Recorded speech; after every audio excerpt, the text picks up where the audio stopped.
Let's then cross to Celtic Park. Our team there is in place. Pat Bonner, our pitch side reporter Martin Dowden, and our match commentator Alistair Lamont. Good afternoon to you, Al. You can bring us the team news there.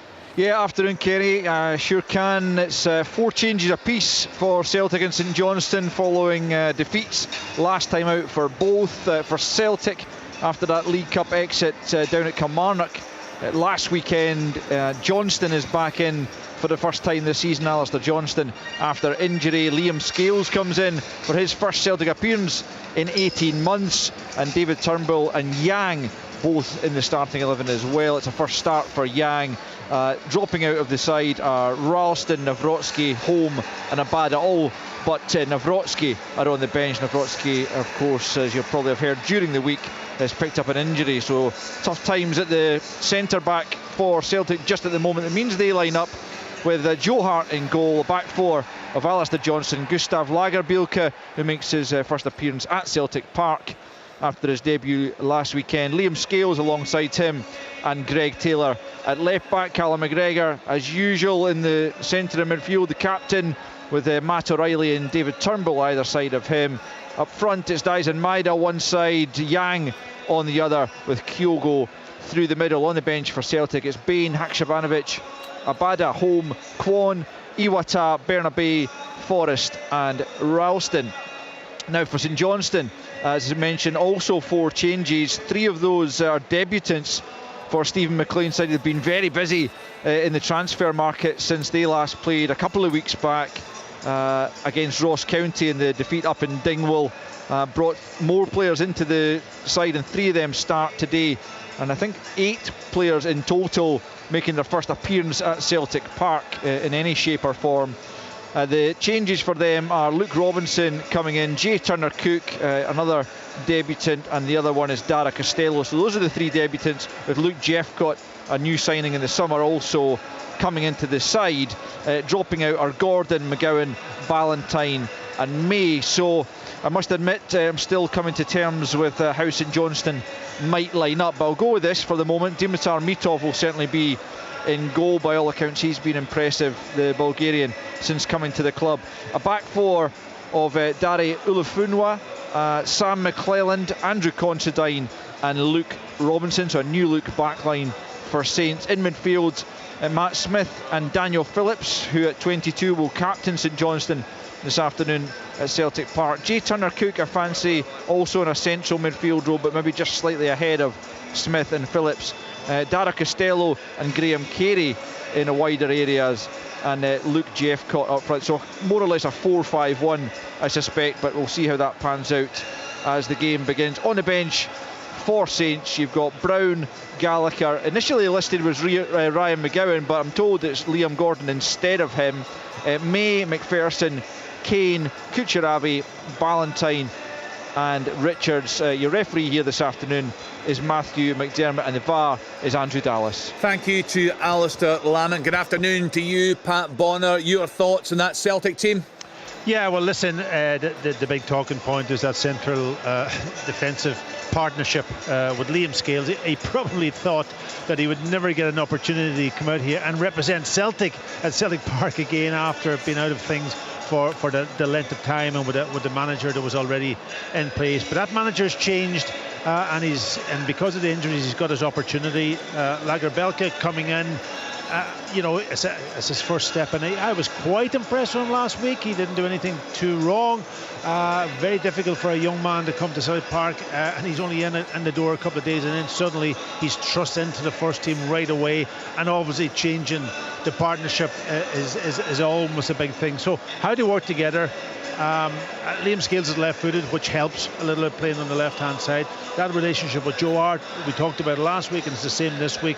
That almost has to be bedded down very quickly, because that's the way that Celtic will play. They will play from the back, they will take risk, and apart from the defensive qualities, the attacking starts from those positions. Alistair Johnstone coming back in as a real bonus, because I think we all have been impressed with Alistair Johnstone since he's come to the club. He's obviously been out injured for a long time, see how his fitness is, but getting him back there, and he's a real full-back. He plays in a position, he defends quite well, he gets himself forward, but he plays in a wider area.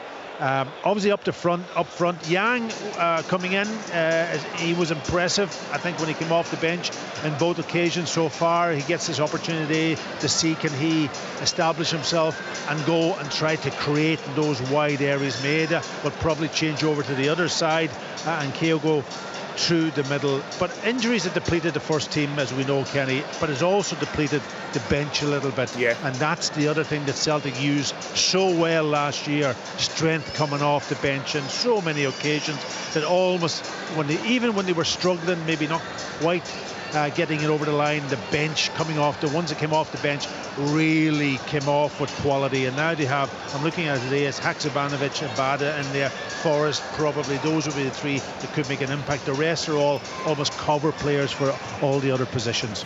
Yeah, I'd like to get your thoughts in just a minute, Pat, on the comments made by Brendan Rodgers this week, saying it's a weaker squad than Celtic had last season. Also your thoughts on the start Celtic have made under Brendan Rodgers, what differences you have seen. But let's then hear from the Celtic manager. He spoke a short time ago with a reporter, Martin Dowden. Brendan, firstly, we all know the challenges you have at the moment with the squad. Team news, Alistair Johnstone being back, I'm sure that's a big positive for you, given the situation. Yeah, that's great news. He's back obviously a little bit earlier than anticipated, but I think he's shown in his time here that what a very good player he is. So to have that experience and that quality is obviously really beneficial for us. How big a challenge is it for your centre-half pairing? I think Liam Scales hasn't played at Celtic Park for about 18 months, obviously a new recruit in there as well. Yeah, I think it's the area of the team, of course, where you want that consistency, and the partnership is very important, but we haven't been able to do that. But we, I trust the guys that are coming in. Liam has showed up very, very well over the course of pre-season, hence the reason why we haven't let him go out. So, but no, he's a good player. He'll come in, and I'm sure he'll adapt to the challenge. Is he someone that you see has the potential to be a starter for you consistently? I think every player that's signed for Celtic, I think that's the nature of them. You bring them in to come into the squad, and obviously in order to hope that they can one day step in. So obviously he spent last season on loan, which was really good for him. You know, he will want to play, there's no doubt about that, but he's been patient over the course of pre-season, done really well, and now's a chance for him to come in and improve that. I think Celtic fans, as far as I can gather, have been quite excited about Yang, who comes in for his first start. How would you describe his attributes and qualities? Well, he's very good in the 1-versus-1, and I think that's something that we need more of in the team. I think that we've got good penetration that can go in behind, but I'd like to see more of that type of player that can eliminate players out of the game. So that's something that we're working hard at doing. So, but he's a guy that he can take the ball. He's a young player of the year in Korea last year, so he's clearly a talent. He likes to, like I said, take people on. He works hard, and I think over his time he'll get better here. You have been linked with another winger. I know you were asked about that a couple of days ago. Is there anything to add on that? And is that an area that you are keen to strengthen? Because you do seem to have a lot of options in the wider areas. Yeah, it's having the certain type of profile. Obviously, we brought players in that I said in the week that will come and over the course of time prove to be very good players for us. But ultimately, we're looking at starters now. So it's bringing players in that can come straight in and perform. So yeah, it's definitely an area that we're looking at. Presumably, when you say starters, you've got Champions League starting in mind as well. We're just starting for Celtic, whatever competition it's in. Like I said, we've done a lot of great work in making the squad stronger, but our idea was always to make the team stronger, especially losing top players like Carl and Jota. So, but we've still got a number of days in the window, and we hope that we can do that. Just finally, obviously, we know it was a disappointment last week. What improvement are you looking for to show supporters this week back at home? I think it's the team's still very much in a development phase. Disappointing for us last week. We made a good start in the league, winning the 2 games, and then moments in those games we showed some really good football. It's always a challenge, and I thought Kilmarnock deserved to win it last week, just purely on the basis of we didn't create so much. And like I say, they took their opportunity, so we have to accept that. It wasn't our day, but I've been really pleased with what I've seen this week. The tempo of the team, the positioning of the team, and then hopefully we'll show that today. Thanks, Brendan. Brendan Rodgers there, Pat. What's your assessment of the squad right now, and also the early days of Brendan Rodgers' second time at the club? Well, listen, you asked a question before the interview. Was it what he was talking about during the week? Was it a weaker squad than last year? And of course, when you lose Jota, that's a lot of goals and a lot of quality gone from your team. There's no doubt about that. But he was out injured also a lot last year, and he was out of the team a few times. Moy was an experienced player. I thought he was exceptional when he came back from the World Cup. Aaron Moy, and you lose him. That's experience gone out the door. I'm looking around, think Starfelt, yes, had a very, very good season defensively last year. I'm not sure if he would fit really into the way that Brendan wants to play from an attacking perspective, building from the back as much. But defensively, I thought he did really, really well.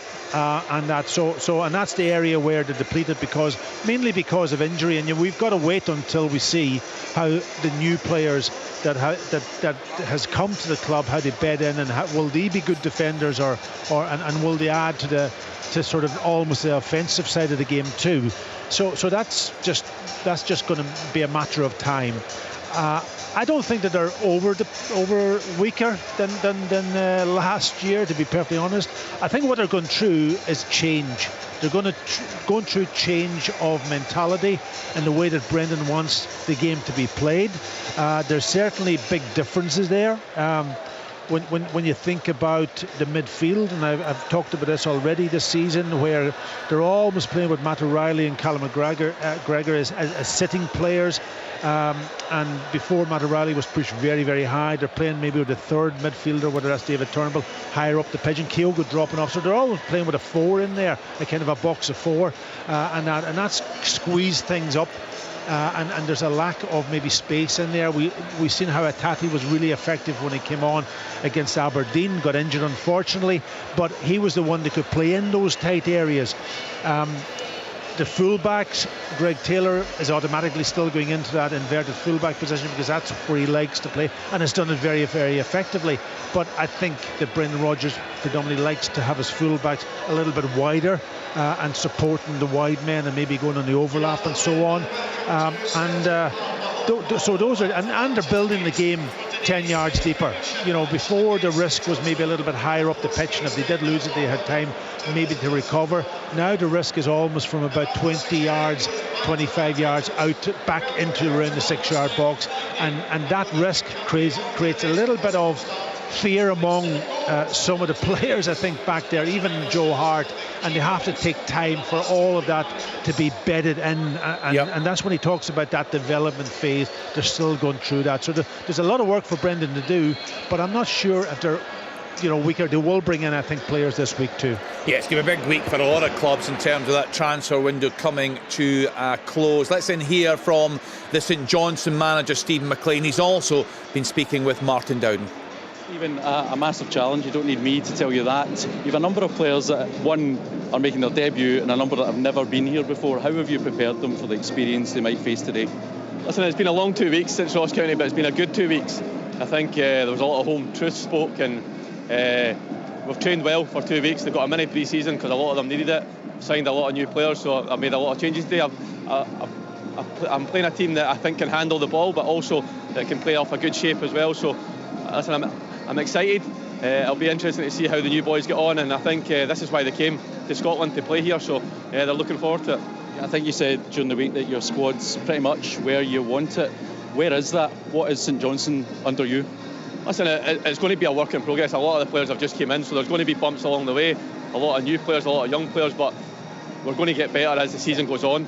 I think I want to be a high energy team. I want to play off a good shape. I want to be attack minded, but I'm also aware that these things take time as well. So no, listen, we're getting there. I think it's the first week that I've trained with 20 players that are senior players. So no, listen, I'm excited, and whatever happens today, this team will get better. Has there been any impact on results up to this point? You're obviously trying to balance getting them performing and building that squad, as you say. Yeah, totally. I think if you look at our first day in pre-season, I had 12 fit outfield players, and 4 of those players were young players. And then on Tuesday there was the first time I had 20 players, and they 4 young players that were there training that day for the first day of pre-season weren't training. So it just shows you the shape of the squad. And listen, there's no excuse. We should have done better in the League Cup, but when you've got 10 injuries, it's difficult. But no, I'm happier. Things are improving, and the team will improve as we go forward. You're up against a Celtic side, unusually put out a cup, treble winners. I presume they'll be looking to rectify that. Do you expect even more intensity than you might have otherwise? Yeah, definitely. Listen, Brendan Rodgers is a top manager, and he's got top players, so we're expecting a tough test. And I think when a side like Celtic gets beaten like they did last week against Kilmarnock, they'll always come out and they'll be firing. So yeah, we know what's coming, but we're prepared well, and hopefully we'll do well today. I noticed Chris Kane has snuck onto the bench. He's been out for quite a long time. How important is it as you build a squad to have someone like that coming back? Yeah, definitely. Listen, it's been frustrating for the boy himself. He came back at the end of last season and got his goal, and then in the off season he rolled his ankle and missed the whole of pre-season. So he's only trained Monday, Tuesday, Wednesday, Friday. So listen, he's done well to get to where he is. He looked well during the week, so he's managed to get on the bench today. And again, we bring Cammy McPherson back, James Brown back. We're bringing players back from injury all the time, so we're going to improve. Best of luck today. Cheers. St Johnstone manager Stephen McLean there, Leanne. A huge challenge for Saints today, particularly on the back of a dreadful start to the season. Yeah, no doubt about it. I think that huge challenge becomes more realistic for Stephen McLean when he can look to his bench today and know that he's got strength and depth, and those names that he mentioned coming back in. I think that's vitally important, and they lacked that in the opening 2 games of the season. He refers to that League Cup campaign. Yes, disappointing, but now it's up to Stephen McLean to really get his side going, and it's going to be a tough ask at Celtic Park this afternoon. Having said that though, you're going up against a Celtic team that haven't really played together. A new centre-back pairing, again, a couple of new additions into the squad. They don't have that same consistency and fluidity as they had last season. They don't have guys like Carter Vickers available. They don't have Hatate in there offering that tempo. So it probably is, from last season, a weakened Celtic side today. So Pat Bonner and Alistair Lamont will bring us full commentary of Celtic against St Johnstone. Jim Duffy will bring us all the news on Open All Mics.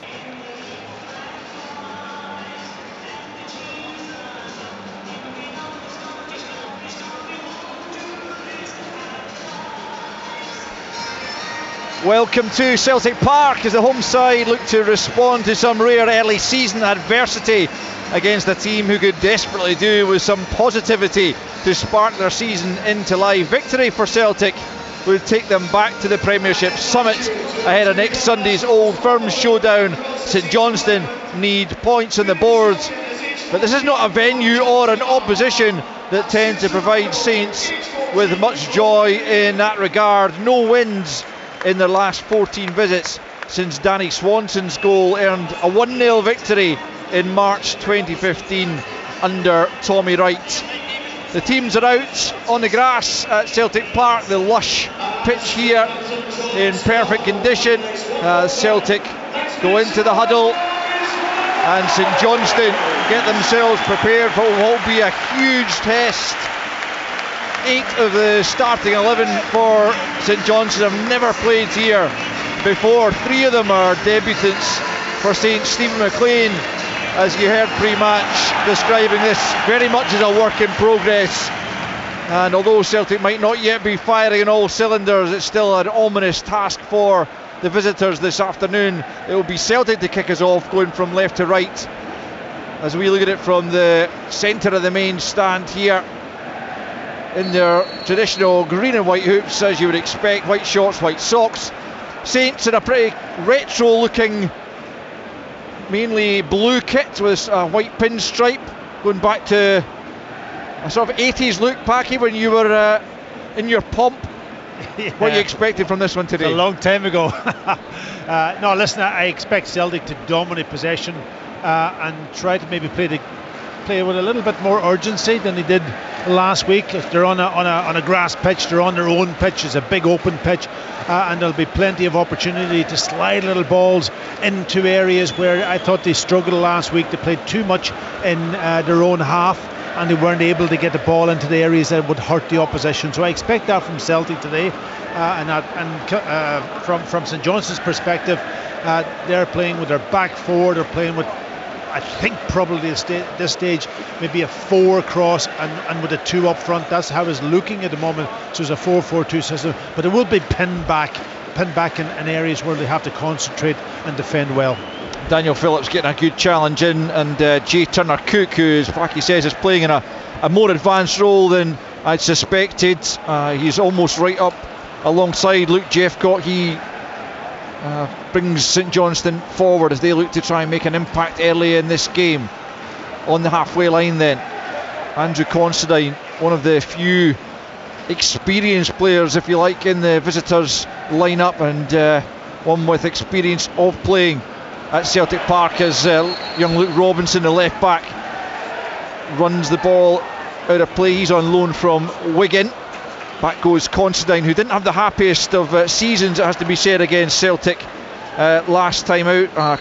A red card and a couple of own goals for St Johnstone against Celtic last season, and he'll be looking to try and make a more positive impact. It's a Celtic throw in, about in line with the 18-yard box, taken by the returning Alistair Johnson. He picks up once more, drives into the penalty area, almost up to the 6-yard box. A good challenge in the end from the aforementioned Considine to knock it behind for Celtic's first corner 2 minutes in.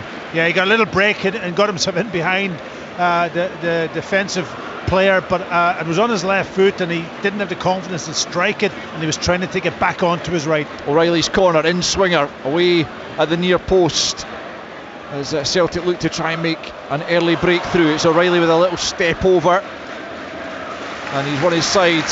Another corner, almost 3 minutes played at Celtic Park, and it is the home side on the front foot, as you'd expect, looking to try and get the crowd, a big crowd again, inside Celtic Park, as goalkeeper Dimitar Mitov thought about coming. In the end, he decided not to, and it was headed away by a St Johnstone defender 3 minutes in, and it's David Turnbull picking up on the halfway line as St Johnstone managed to clear their lines early on, and Celtic dictating the play out on the left hand side. It's Taylor down the flank, he goes for Yang. I think that had just gone out of play. It was a neat turn from Yang, who did look lively when he came on at Rugby Park last week, and he's got his chance from the start for the first time in a Celtic jersey. Packy in the left wing for Celtic. Yeah, and he will start wide, and Greg Taylor, every time he gets the ball, he should feed him quickly and early to see if he can get into that 1v1 situation with the fullback and test the fullback early on in this game especially. Back there goes Gustav Lagerbielke, as I mentioned earlier, playing his first game at Celtic Park, having made his debut against Killie last weekend. St Johnstone trying to come forward.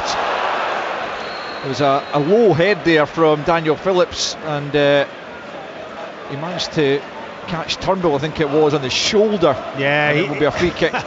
He looks a strong player in the middle of the pitch. He's small, he's compact, and when he's gone for that, I think the ball was higher than when he was going for, and he just caught Turnbull and almost spun him over, and I think it was the right decision to give the free kick. But he's an important role, Daniel Phillips, for St Johnstone in that middle of the pitch. He is the captain, he's young, but he has to dictate and communicate with the rest of the players around about him.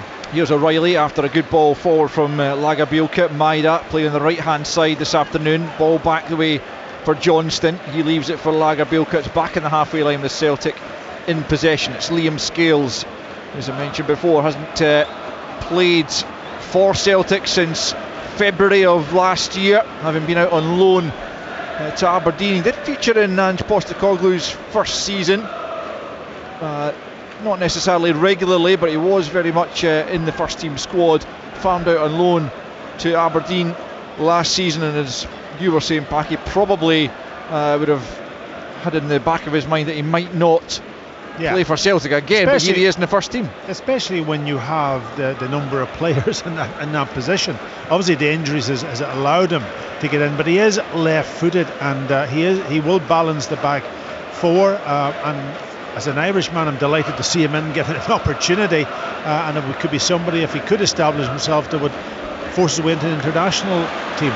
Here's Yang, left hand side, turns back onto his right foot, almost at the goal line, touches it back for Turnbull, edge of the box, spins one way then the other, trying to get room for the shot, but just in the end crowded out as St Johnstone managed to work it clear from the edge of their own box. And it's good play, good composure from St Johnstone, who could have been forgiven for just hacking that upfield, but they played it down the left, and now it's Carey on the counter attack up towards the Celtic penalty area. Can he pick out a teammate? No, it's Matt O'Reilly there intercepting as he was trying to pick out the run there of Turner Cook. It was a good moment for St Johnstone, and Carey might have been expected to find a better ball. Yeah, absolutely. It was a good play from St Johnstone. Nice little passes, good composure on the ball, and then setting Carey down the left hand side. And he had loads and loads of room to make up, and probably had too much room, didn't really know what to do, and his decision making on that occasion was probably wrong. I would have whipped it into the box, and that he tried to pick somebody out on the edge, and it was easily intercepted by Matt O'Reilly.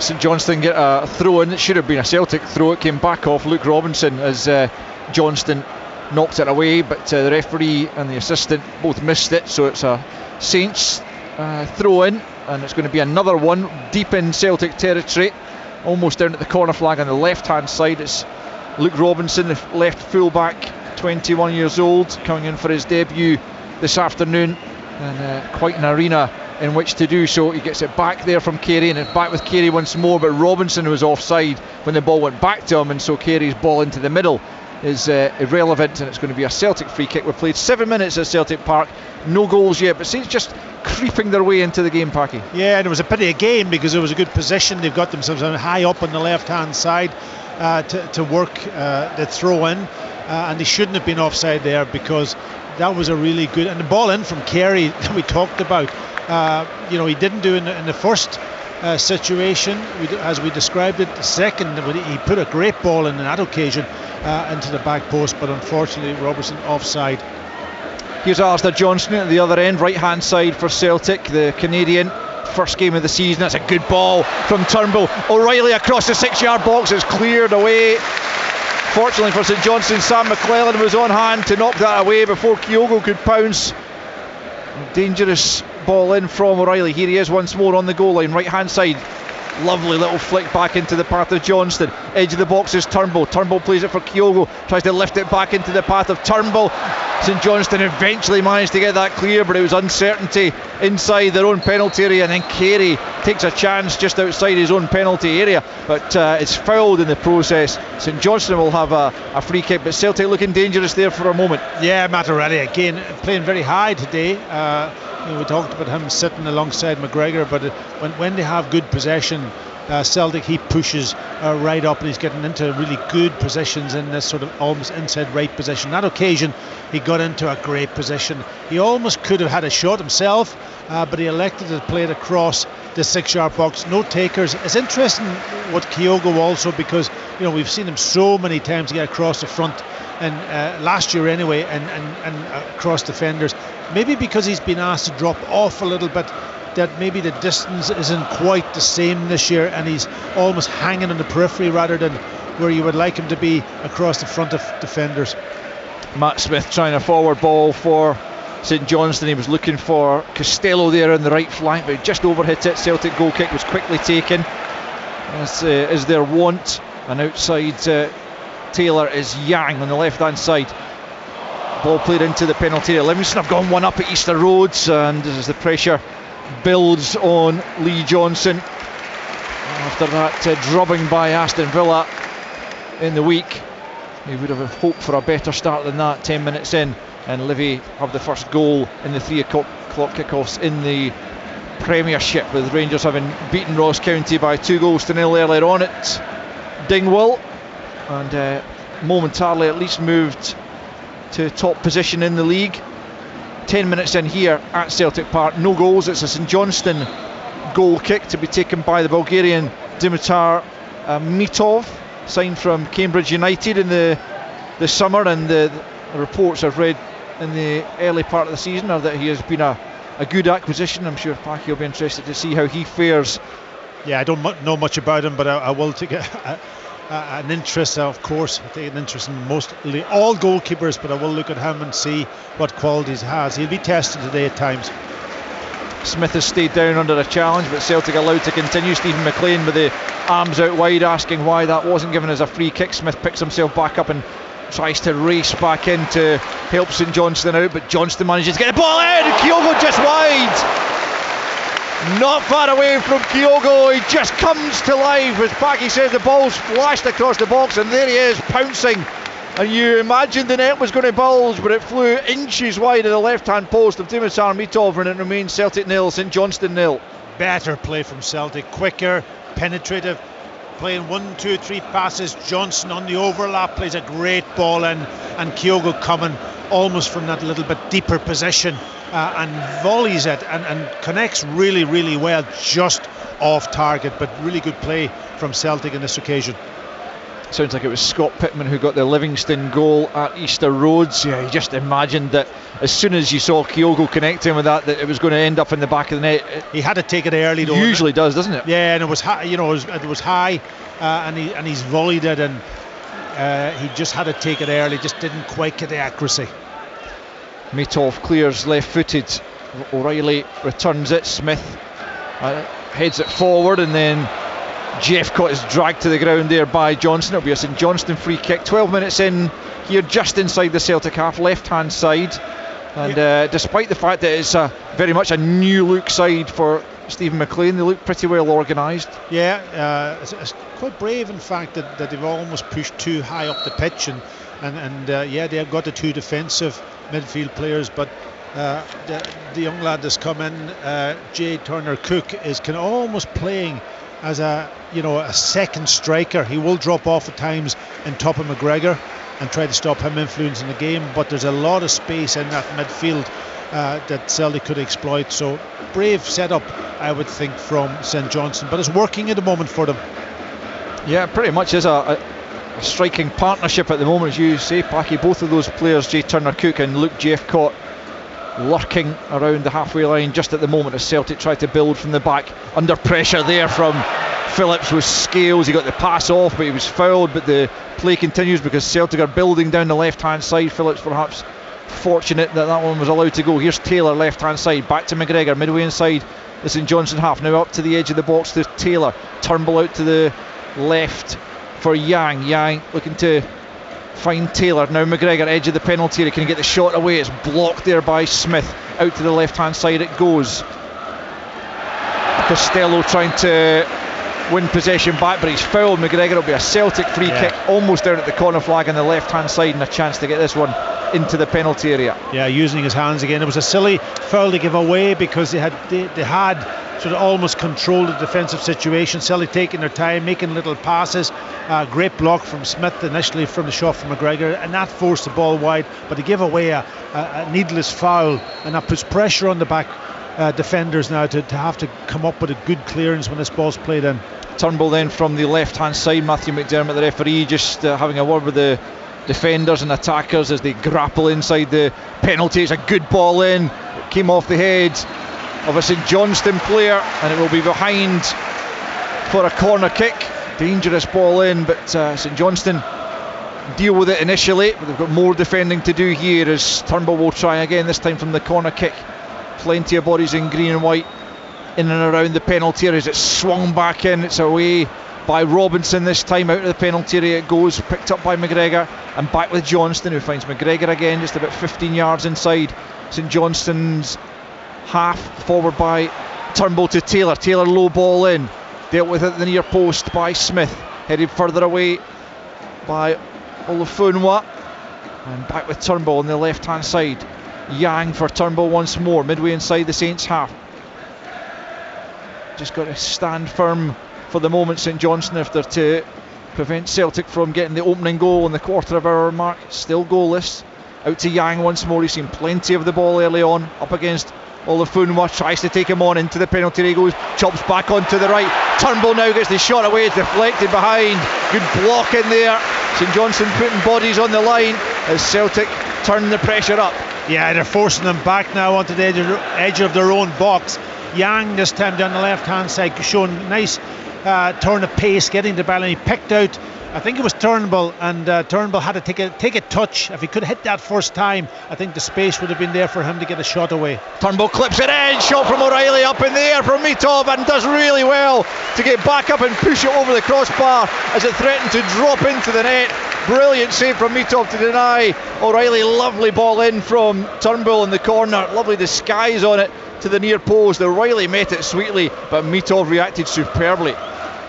Here's Turnbull once more. Again, it's an in-swinger. Flicked on by Lagerbielke. Can St Johnstone get it clear? It falls to Carey. Just tries to clip it out to the left-hand side. Robinson thumps it up towards the halfway line. But let's go back to the save and the effort from O'Reilly. The save by Mitov, not once but twice. Yeah, and the corner was hit low. It was well worked.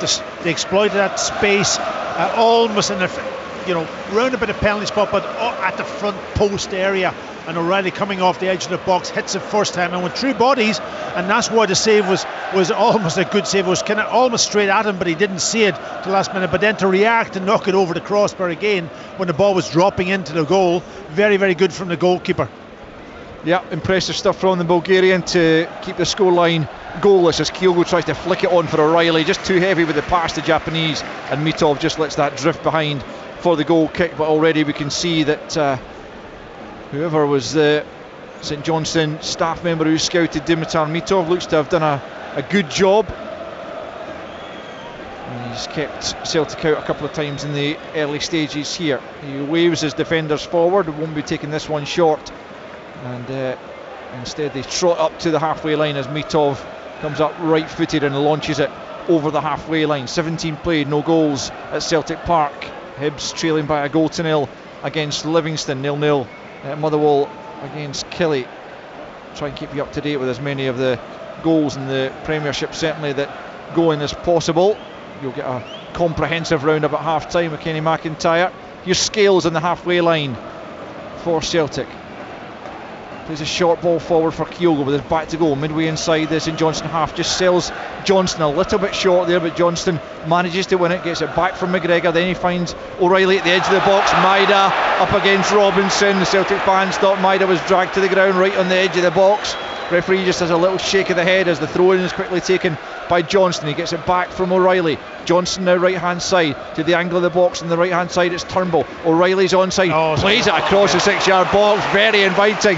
Kyogo just didn't gamble, and it's a way out for a throw-in on the far side. 18 in, Celtic 0, St Johnstone 0. Yeah, I've already said it about Kyogo. There's a change there slightly in the fact that the incident before that, when he dropped off almost into a midfield position to get on the ball, and there was another time when he kind of dropped off and O'Reilly ran forward. He played the first time, but the most important thing for him is getting into that goal scoring position, and on a couple of occasions now he's coming from deeper. Maybe it's the distance that he has to travel. Last year he would have been across that first defender at that near post, and that would have been a tap-in for him on occasions. We remembered against Rangers and that. So that's the slight difference. But if he doesn't go, somebody else should be going. Yeah, it's a good point, Packy. Certainly it's something that's been noticeable early on in this game. Kilmarnock have got a goal up away to Motherwell. Brilliant start to the season for Derek McInnes' side, not least that League Cup victory over Celtic last weekend. Here's Maida for Celtic as they look to improve upon that. He just manages to poke it to O'Reilly, edge of the box. He tries to squeeze it through for Johnston, well read by Carey, away by Smith up towards Jeffcup. He's just out-muscled there by Lagerbielke, and then Phillips blocks the forward pass with his arm from Turnbull, and it'll be a Celtic free kick. Almost 20 minutes on the clock at Celtic Park. No goals, but certainly Celtic looking the more threatening side in the early stages. It's a free kick midway inside St Johnstone's half, slightly right of centre, probably a little bit far out for a shot at goal, but O'Reilly and Turnbull standing over it. Yeah, too far out, sorry Al, too far out for that shot, direct shot, so it will be played in to round a bit of... There it goes, it's a bad ball. Yeah, it's not a great pass from O'Reilly for Kyogo, and it's all the way through to Mitov. who berates his defenders for something, but he manages to get hold of the ball pretty comfortably, all in red, the Bulgarian, and looking to try and keep Celtic at bay as he launches it over the halfway line from hand. McGregor wins the header. Kyogo was in an offside position but didn't challenge for it. And it's breaks for Robinson, quickly closed down by the ever-willing Maida, and it'll be out for a throw-in to St Johnstone, just down in front of us, midway inside their own half, to be taken by the young fullback. Yeah, St Johnstone have defended well enough so far, but they haven't really progressed up the pitch too much in this game so far. That might come, but the longer the game goes on, with them pinned back round their edge of 18, you just think that Celtic will create the openings. Throw in to Celtic then, taken by Johnstone, back to Lagerbielke, who has Liam Scales alongside him. That's where the ball goes, just outside the centre circle in Celtic's half. Yeah, and if I described it the way that Kilmarnock have set up, they've almost, their back four, St Johnstone should I say, sorry, apologies, and they're almost, another bank of four in front of them, and then the two pushed up, but the two pushed up isn't really putting any pressure on the centre halves. They're just trying to keep the distances right. Poor touch there from Callum McGregor. We don't see that very often, and it gives St Johnstone the ball back. Phillips just turns it back to Considine on the edge of his own area, and out to McClelland, and now Olafunwa down the right hand side for Costello, still trying to get to grips with all these new boys in St Johnstone colours. I'll do my best to accurately identify them as the match progresses. It's a bit of a mix-up there between Scales and Lagerbielke, but fortunately for Scales, he gets the break of the ball and is able to clear his lines. Breaks the way of McGregor, finds a forward ball for Turnbull, just tries to poke it through for Kyogo, but it was too much on it, and it's all the way through to St Johnstone's Bulgarian goalkeeper. We've played almost a quarter of the game now, and it's still Celtic 0, St Johnstone 0. Yeah, that relationship obviously with the two centre halves, two of them going for the one ball. In fact, Lagerbielke should be dropping off, covering Scales, instead he's going to try to. That's just because he hasn't really been in the game that much, and it's been almost Scales has been the one that's almost on the ball too much. So, but he just got to relax, keep his composure. Lagerbielke playing it square for Scales. The Livingston goal, incidentally, was an Obita own goal rather than the Pittman goal, as I earlier gave it. As Kyogo teases it into the penalty area, looking for his countryman Maida, but it's headed away well by Robinson. And St Johnstone again hold firm as Stephen McLean and Liam Craig, who's on his coaching staff, have a quick chat about something out there. Brendan Rodgers also right at the edge of the pitch, and he's trying to get instructions on. He won't be perturbed necessarily by what he's seen so far, but I'm sure he would have liked his side to have been in front by now, as would most of those inside Celtic Park. Scales bringing it forward for Taylor, left hand side, out to Yang, who looked lively in the early stages. Celtic would do well to feed him as often as possible. His pass forward though is cut out, and Phillips feeds it away. Scales makes a mistake, and it allows Olafunwa to come forward right hand side. A good bit of trickery there from Jay Turner-Cook in the middle of the park, and he's fouled, and St Johnstone have the free kick just inside their own half. And some of these new players for St Johnstone look the part. Yeah, they look as if they know what they're about at the moment. It's going to take time for them, obviously, to blend into a collective unit also, and the more that Stephen's got the opportunity to work with them on the training pitch, and that it's all about them reacting positively, and when you bring new players in, if you can get a result or so, then the confidence grows. Now there's a head knock here to Graham Carey in a clash with Alistair Johnston there, and Matthew McDermott has brought the game to a halt. Clash of heads, I think it was, and Carey certainly come off worst. He immediately hit the deck. Yeah, it's one of them where he was up really high, and then Johnson jumps and almost heads him, maybe hits his chin and that, and he gets a throw in, but he's up on his feet, so he'll be okay. But the referee has given a foul. I'm not sure if it's a foul that he uses. I think it was more heads coming together. It will be a free kick to St Johnstone, then Carey is able to get up and will take this. I think there was a couple of St Johnstone staff gesticulating as if there was an elbow used by Alistair Johnstone. We of course have VAR in operation, and play is going to be allowed to continue, so nothing untowards. A good ball in, and it's swept towards goal and behind for a goal kick. It wasn't a bad effort at all when it came in there. It was St Johnstone. It was Jeffcott who got on the end of it, but he was just a couple of yards wide of Joe Hart's goal. Yeah, it was a really good ball in from Graham Carey, whipped in round Callum McGregor, who was the front, the front first player in the defensive setup from Celtic, and whipped round him in between Joe Hart and the defence, and Jeffcott getting across, just hits it first time, hoping more than anything else that it would go on target, but it was off target. Yeah, not too far wide, but Joe Hart's comfortable enough there.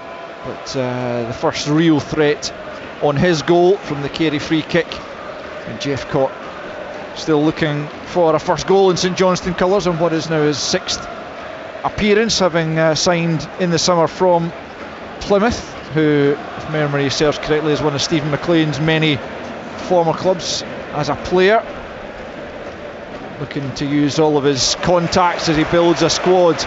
Celtic have picked up possession in a dangerous area. It's Turnbull driving at the St Johnstone box out to the left. O'Reilly, good save again from Mitov. It was straight at him, but he had to keep it out. O'Reilly, he felt sure, was going to sweep that into the back of the net, but Mitov stuck the legs out and managed to repel it, and it remains after 26.5 minutes. Celtic 0, St Johnstone 0. Best chance of the game, no doubt about that. Counter-attack play from Celtic to win the ball in just over the halfway line, and driving forward was Turnbull, played in McGregor, who cut it back, and there was O'Reilly arriving in round again about the penalty spot, hits it first time, this time low, and the goalkeeper gets his foot to the ball, gets down really quickly with that sort of leg to keep it out. Good save from the goalkeeper, but good play from Celtic, and the best chance so far in this game. Celtic have now created 2 or 3, and the goalkeeper has come up.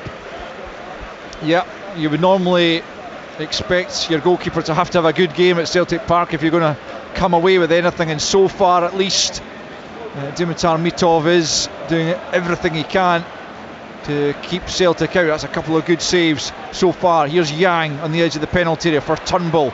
Just a little flick between the legs for O'Reilly. Back with Yang. Yang goes for goal, but he lashes it over the top, and it'll be a St Johnstone goal kick. 28 almost on the clock. Celtic 0, St Johnstone 0. Oh, that's another really, really good chance. He gets in behind with a little bit of kind of technical play between O'Reilly and Turnbull, but as soon as he's in there, he sees sight of goal. It was quite an acute angle on the left hand side, I've got to say, but he lashes at it, and lashes it high over the crossbar. Celtic are starting to create some chances. Yeah, they are, but haven't taken any as yet, as Mitov knocks the goal kick long. Lagerbielke gets his head to it, but it goes back towards his own goal. Celtic trying to pick up once more. It's not forward by Smith though, and Lagerbielke just knocks it back to Joe Hart, who's had little to do in the opening almost half an hour, and he plays it out to Liam Scales, who I felt had a good second half of the season up at Aberdeen when they began to tighten up defensively. Well, he's certainly getting on plenty of the ball down that left hand side. He just needs to do the pass early, and this time the crowd was getting a little bit anxious there because he kind of delayed, and eventually had a square pass. Get it out to the fullback quickly, or to the winger, and then you're almost dictating how the tempo of the game. Stephen McLean getting his head to the ball as it was out of play. He almost whacked his head off the top of the dugout. I was a bit concerned for him for a second, but managed to avoid it.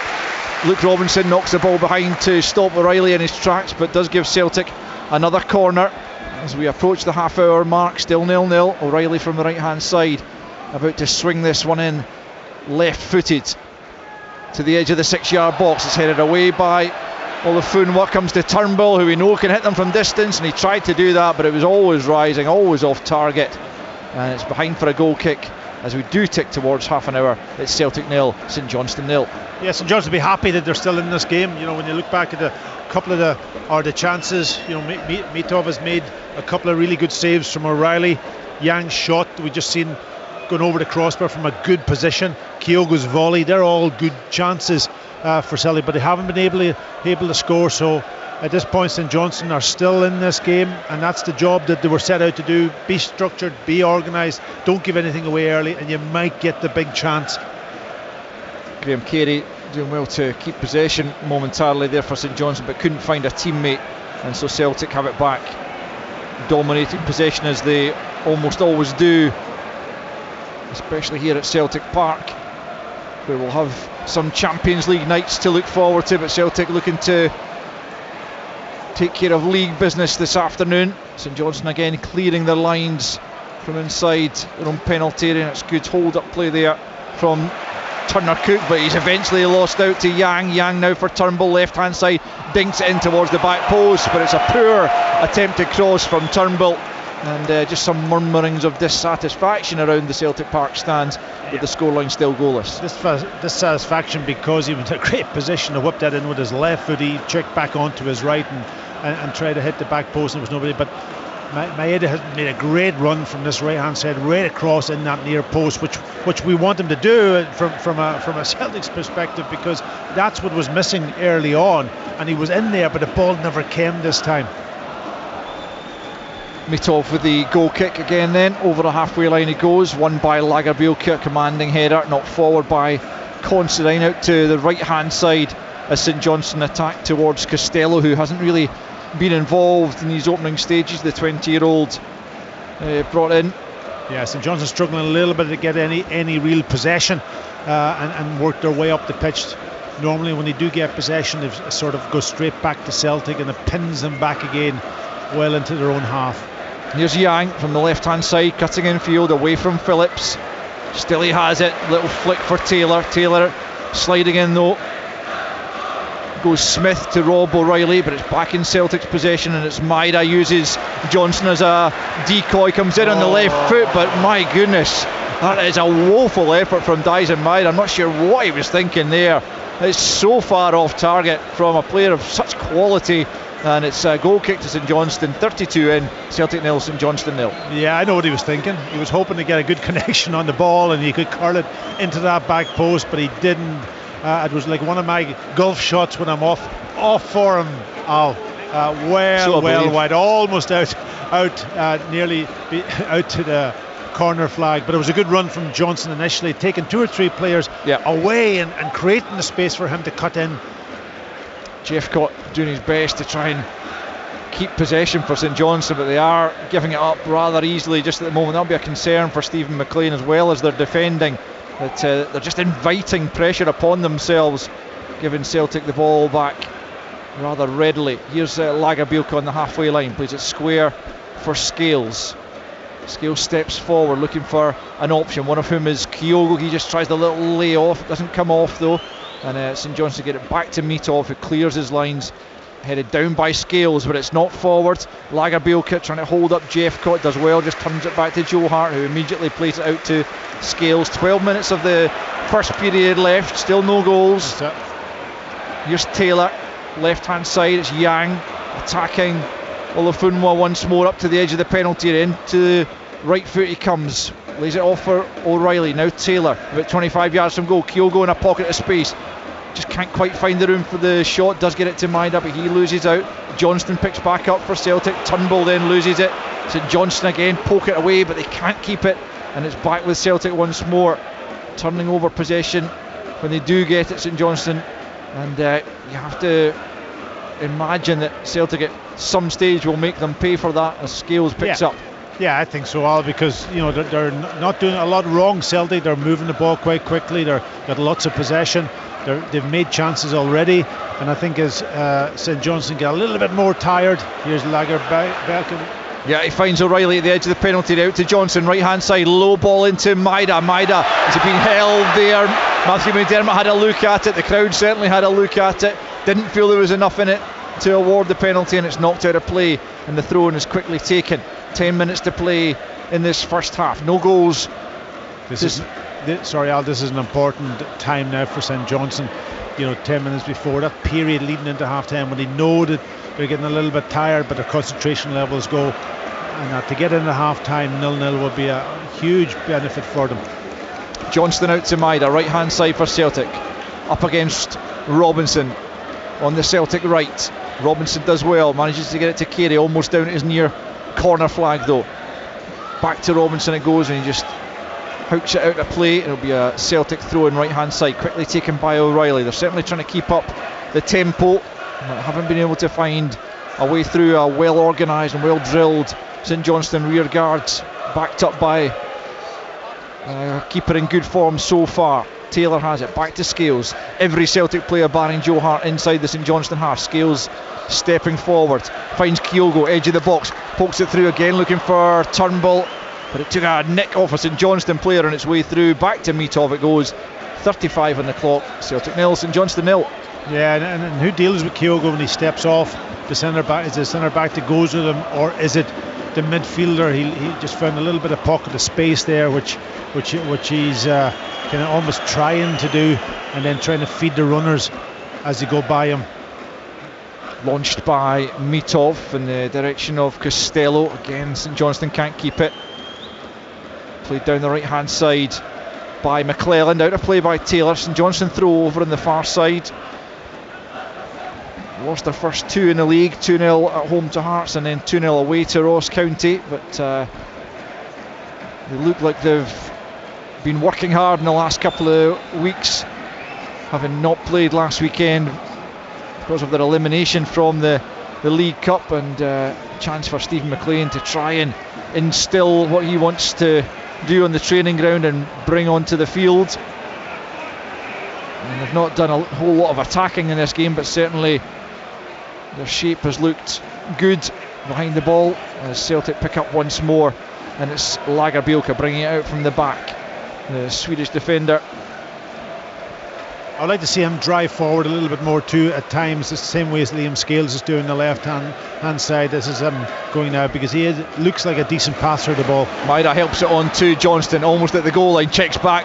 Was he caught there by Carey? Our assistant had a good look at it, and it's going to be St Johnstone throwing, a handball. I think you're right, Packy. In the end, it looked like Johnstone maybe was just caught there by Carey as he checked back inside, but I think actually what happened was he lost his footing and handled it as he tried to get back up, and St Johnstone will have a bit more respite with the free kick almost on their own goal line. It was, again, it's a good position that Celtic got themselves into, and just the final ball didn't quite happen. Yeah, it was Alistair Johnston again. You know, he's done well since coming back. It doesn't look as if he's been out for any length of time. You know, he's bombing forward, getting into good positions, and that time he got to the byline, he just almost tried one of those where he kids the defender goes to ground and he ends up checking back, but he just lost his footing. He could have played it maybe first time, could have been blocked.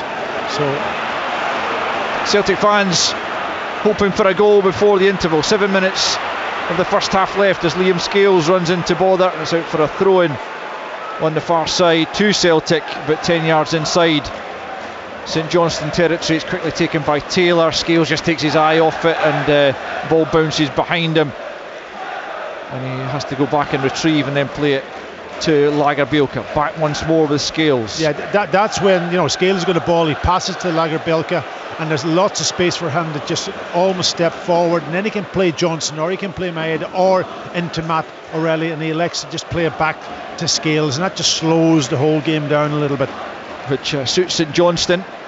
Although it's now out with Taylor left hand side, he tries to bring a bit of urgency into the play, but his ball forward is blocked off by Costello, and the throw-in goes Celtic's way. It's taken back to Scales just inside St Johnstone half, tries to clip it over the top, but there's too much on that, and it's comfortable for Mitov, who'll be in no particular hurry to pick this up until Kyogo goes and closes him down. Then he picks it up and just threatens to bowl it out quickly, but then again ushers his central defenders forward and takes his time, and then he'll launch this again over the halfway line, just looking to get St Johnstone up the park where they haven't been all that often. Scales wins the long ball, in goes Smith, wins the header, breaks for McClelland just inside his own half, plays it forward to Costello, back with Smith, right hand side for St Johnstone. Now McClelland once more in his third appearance, having made his debut in the opening day against Hearts. Robinson is running to bother as Kyogo and Maida link up back with O'Reilly now. Celtic looking to try and punish St Johnstone, but they managed to get men back behind the ball. McGregor finds Taylor forward for O'Reilly out to the left hand side now with Yang almost at the corner flag. One way then the other, tries to get past Olafunwa, can't do so to any great effect, and McClelland steps in, knocks it out of play over on the far side. 5 minutes to the break, Celtic 0, St Johnstone 0. Yeah, the ball was switched out to Yang there, and I'm looking at Maida and I'm looking at Kyogo. Both of them are almost hanging out on that penalty spot. One of them has got to go to that near post, because again the opportunity to cross that ball in there was on, but nobody had moved, made that run, and Yang then just takes his time and situation's gone. Yang accelerates away from Costello into the box, gets the ball across goal. Maida stretches, can't bring it under control, and the chance is gone again as Carey and Robinson combine to just knock it downfield, and Jeffcott will try and hold it up. He's beaten to it by Lagerbielke. Untidy play, but Johnston manages to bring things under control for Celtic and finds O'Reilly infield, middle of the park, out to Yang, angle of the box, and he play it quickly to Taylor. Inside's McClelland. Does he knock it off Taylor? No, it's straight out for a Celtic corner, and Celtic fans try and get behind their side as they urge them on to find a way through before half time, but as it stands it's 0-0, 4 minutes left in the first period. Yeah, again, 4 minutes of pressure for St Johnstone, just to come up with good defensive actions here to keep Celtic out, because they don't want to lose anything. Turnbull swings it in from the left hand side, right footed. Scales nods it down, away by Phillips as far as Johnston, midway inside the St Johnstone half, clips it back out to the left hand side where Turnbull picks up, comes in towards the angle of the box, swings it in again, but it's a comfortable take for Dimitar Mitov inside his 6-yard box. Turnbull's ball in wasn't good enough. Robinson's boot has come off, or at least he takes it off inside his own 6-yard box, replaces it. 3 minutes left in the first half. Celtic 0, St Johnstone 0. Yeah, and from Celtic's perspective, they have created chances, haven't been able to take them. The fans are getting a little bit sort of frustrated because that goal hasn't come. St Johnstone doing well. There's a wee chance for them. And right hand side of the box is Jeffcott trying to play it into the offside now. Penalty area, but the flag does go up. Did look off, but the assistant delayed the flag as they're instructed to do. Eventually it goes up and Celtic will have the free kick. Jeffcott trying to delay the restart there. I understand that rule, I understand it, but it's a frustrating rule. I've said it since day one, but I can understand because of VAR that they have to continue play, but when you're that far off, I would be raising the flag.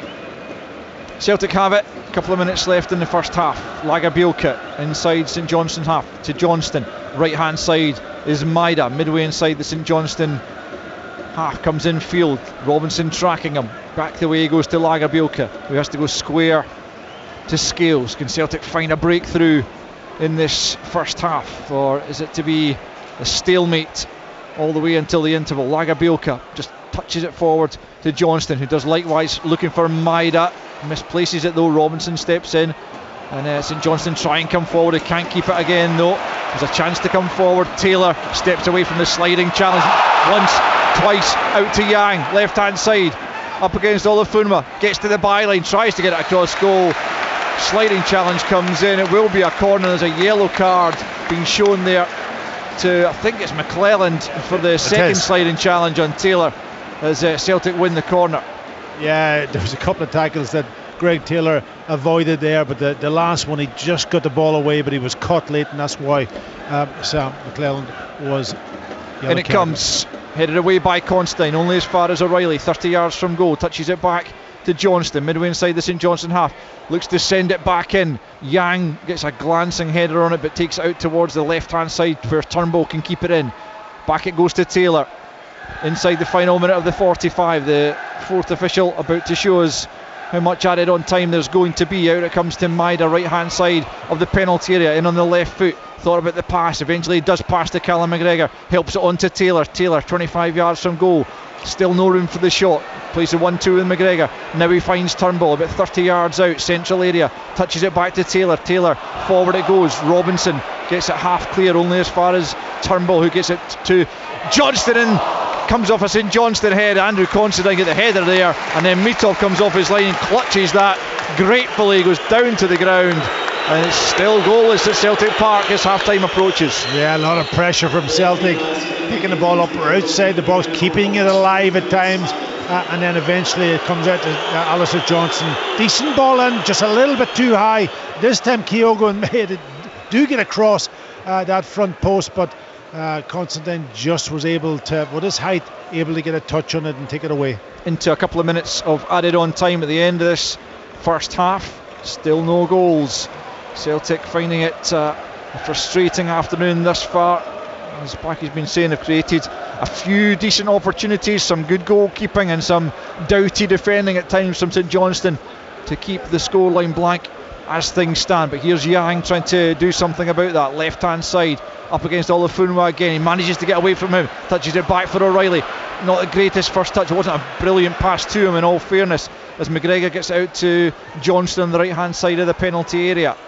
Back in field for Turnbull, helps it on for Taylor out to the right hand side once more to Johnstone. A minute to play in this first half. In slides Smith, a committed challenge to get there before McGregor knocks it out of play for a Celtic throw, which is quickly taken by Johnstone. Back to Lagerbielke just inside his own half, gets it back from McGregor, and now it's Johnstone once more, plays it down the right channel, looking for Maida, in though went Robinson to knock it out of play down near the corner flag. One final chance perhaps for Celtic to threaten the Saints goal before half time. Johnstone will take this throw in a few yards away from the corner flag.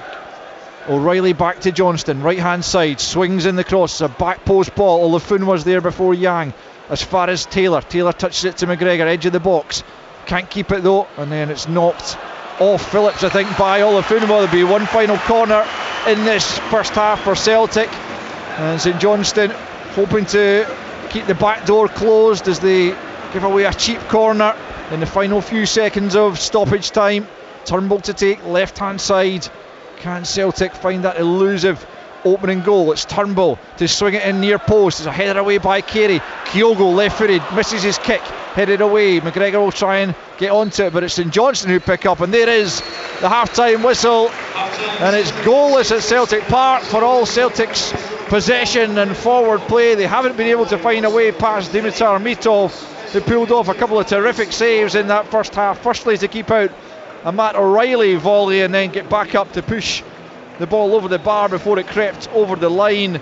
And then also it was another O'Reilly effort, actually probably the best of the first half, just before the half-time whistle. Again, Mitov looked lively to keep it out. Kyogo fired the volley just wide early on, and the only St Johnstone attack of any meaningful note was a Jeffcott effort from a Carey free kick that was a couple of yards wide of Joe Hart's right hand post. But at half-time at Celtic Park, it's the champion Celtic 0, St Johnstone 0.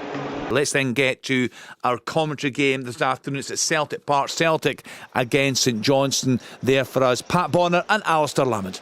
Yeah, 0-0, half-time, Kenny, for all Celtic's domination of the ball and their attacking play. They haven't been able to find a way through. A well-organised St Johnstone team and a good goalkeeper, you'd have to say, so far in Dimitar Mitov. Celtic, they have created a couple of really good chances. Kyogo flashed one just wide on the volley after 11 minutes. A good ball in from Alistair Johnson, and normally you would expect Kyogo to burst the net. On this occasion it flew just off target. 5 minutes later, Turnbull fed Matt O'Reilly from a corner kick, and the volley was a really good save from Mitov, and he got back up to push it over the bar as well, as it threatened to just fall back down and go over the line for the Celtic opening goal. It didn't come at the other end. Graham Carey won a free kick and then flighted it in himself, where Luke Jeffcott flashed an effort not too far wide, the only real threat on Joe Hart's goal in that first period. And then a minute after that, 27 minutes in, Turnbull again linking with McGregor, and then O'Reilly came rushing in. Again, it looked like he would hit the back of the net, but it was a good reaction save from Mitov to keep it out of the net. that was pretty much that in terms of clear-cut opportunities. St Johnstone, despite the fact that it's very much a new-look side, have defended well. They look well organised. They haven't really been able to get too far up the park at any great stage, Paki, but really the onus is on Celtic, of course, to come out and pick them apart. Yeah, Celtic need that goal, don't they? You know, they did create the chances. There was a couple of good saves from the goalkeeper, and they weren't able to get a ball in the net, and that then settled almost St Johnstone into a defensive mode, and they've done well then leading into that half-time with Celtic loads and loads of possession in and around the box. It's a bit slow from Celtic. You know, the starting point is back with the two centre halves. It's a wee bit slow. It needs to be improved. It needs to be wrapped in a little bit quicker into people when they pick up good positions. And I've also got, you know, it's apparent to me that inside the box there needs to be a little bit more quickness and movement, especially across that front post when there was lots of good balls flashed in there, but they didn't get. But St Johnstone would be very, very happy being at half-time 0-0. Yeah, they'd be even happier if it was the same scoreline in 90 minutes, but Celtic with 45 minutes to find a way through half-time at Celtic Park. Celtic 0, St Johnstone 0. Thank you to Alistair Lamont and to Pat Bonner. We're already back underway at Celtic Park. St Johnstone have won themselves a free kick on this near side as they go from left to right at the start of the second period. No goals in the first half. St Johnstone defending well. Can they offer something in a positive sense at the outside of this second period? It's going to be Matt Smith to take the free kick, just a few yards in from the right flank, midway inside the Celtic half. Up he steps, the midfielder. Can't beat the first man, who was Callum McGregor. Up goes Olafunwa to win the header. Smith nods it back down to Robinson just inside his own half, and it'll be quickly closed down by Kyogo, so he turns it back to Mitov in the St Johnstone goal. No changes for either side at the interval, so it's as you were. Just run you through the sides quickly. It's Hart and goal, Johnston, Lagerbielke, Scales and Taylor, McGregor, O'Reilly, Turnbull, Maida, Yang and Kyogo for Celtic, as they have a throw in over on the far side down near the corner flag. It's Johnston picking up, has to turn back the way, then flips it to O'Reilly almost at the corner flag. He knocks it forward on the goal line for Johnston, but he overhits his attempted cross.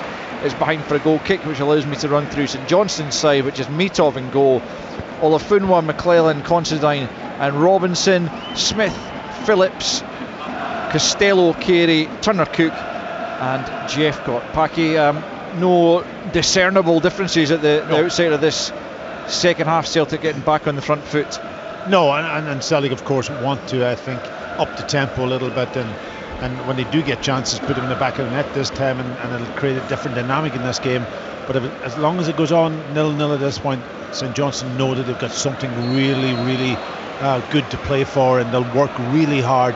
They'll keep their structure, they'll keep their organisation, and Daniel Phillips in the middle of that pitch will be putting his tackles in, and so on, stopping Celtic trying to get control of the game. My learned colleague and friend Leanne Crichton informed me at half-time that was the first half since the 18th of March here at Celtic Park that Celtic had failed to score in the first period. Certainly they've only failed to score in an entire game once in the last 33 league games. That was in the 3-0 defeat at Ibrox last May when the title was already wrapped up. So they tend to get on the score sheet one way or the other eventually, and quite often more than once. Here's Yang trying to find a way through that St Johnstone defence. O'Reilly couldn't quite take it in his stride, nor could he link with a teammate. St Johnstone managed to work it clear up to Jeffcott, tracked there by Lagerbielke, who manages to win it back from him to the applause of the home fans. Yeah, it was a better ball from Liam Scales out to Yang on this side here, with pace that he could actually get a touch and open up and go forward, and he got himself into a really good position. Picked Matt O'Reilly out from an inside right position inside the box. He just failed. Oh, there's another good ball. Yang touches it back as it came to him at the back post and couldn't find a Celtic jersey, and St Johnstone again managed to clear But it's a terrific inviting ball from Alistair Johnstone, just begging to be attacked. As you pointed out on more than one occasion, Packy, no one attacking the front post. As another example, and that's about, I would say, 4 great balls has been put across that 6-yard box. Here's Johnstone with another opportunity to do just that. Touches it back, another great save from Mitov to deny O'Reilly. How did he keep that one out? That's 3 times O'Reilly has had an effort at goal, and 3 times Mitov has been more than a match. Terrific stop from the Bulgarian. Terrific goalkeeping, but a very similar situation in all 3 occasions. Ball's cut back. This time he's just outside the near post, opens up his foot and just gets it on target, hoping that maybe the goalkeeper might have went early, but he stood up and he got his hands to the ball and kept it out. Here comes Celtic left hand side this time. Taylor plays it off. Olafunwa wins the corner, but my goodness, what a save from Dimitar Mitov, who does look like an inspired signing for Stephen McLean's side. 0-0 then with 50 minutes gone at Celtic Park.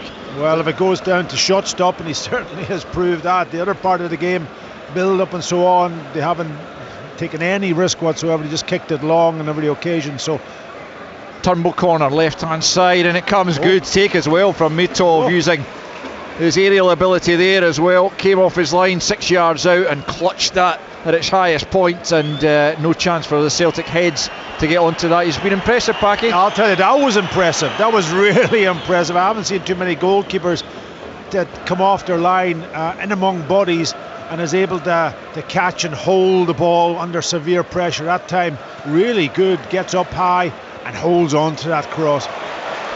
Here's Yang giving chase up against Olafunwa. Yang gets there first, cuts it across goal. Kyogo can't get there. Knocked away as far as Turnbull, but good challenge by the Saints captain Phillips to win it back in the edge of his own box. He plays the 1-2 with Costello, and then Turner Cook, I beg your pardon, is taken down. There's a yellow card shown for the challenge there. Was it Matt O'Reilly? O'Reilly who got it, yeah. It was O'Reilly, who will wonder how on earth he's not already on the score sheet, having scored 2 this season. Yeah, and maybe if he just got it lower down to the goalkeeper, because it was such a short distance between himself and the goalkeeper, I don't think the goalkeeper would have any chance, but he's played it up into the area where a goalkeeper maybe might get an opportunity, get a hand to it, or get a body in front of the ball, and it was a good save, taking nothing away from the save. It was really, really good. Celtic have it right hand side, try to work the ball down the right, but it's off carrying out of play for a Celtic throw in the halfway line, taken by Johnstone. Back to Lagerbielke inside his own half, plays it square for Scales.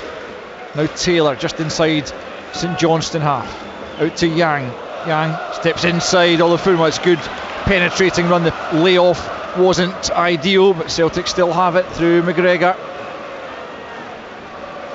Slides it forward for Taylor, back for O'Reilly. O'Reilly has to stretch to knock it back to Johnstone. It strikes me that Yang is definitely excited when he gets on the ball. He maybe just hasn't quite put everything together as yet, but certainly he's got the beating of his man. Yeah, what's interesting for me though is that Maeda stayed over on the right and Yang on the left, and sometimes it looks as if they could actually maybe swap wings and see what comes out of it, because he certainly likes to use his right foot, while Maeda looks as if he's cutting in more than getting down to the byline.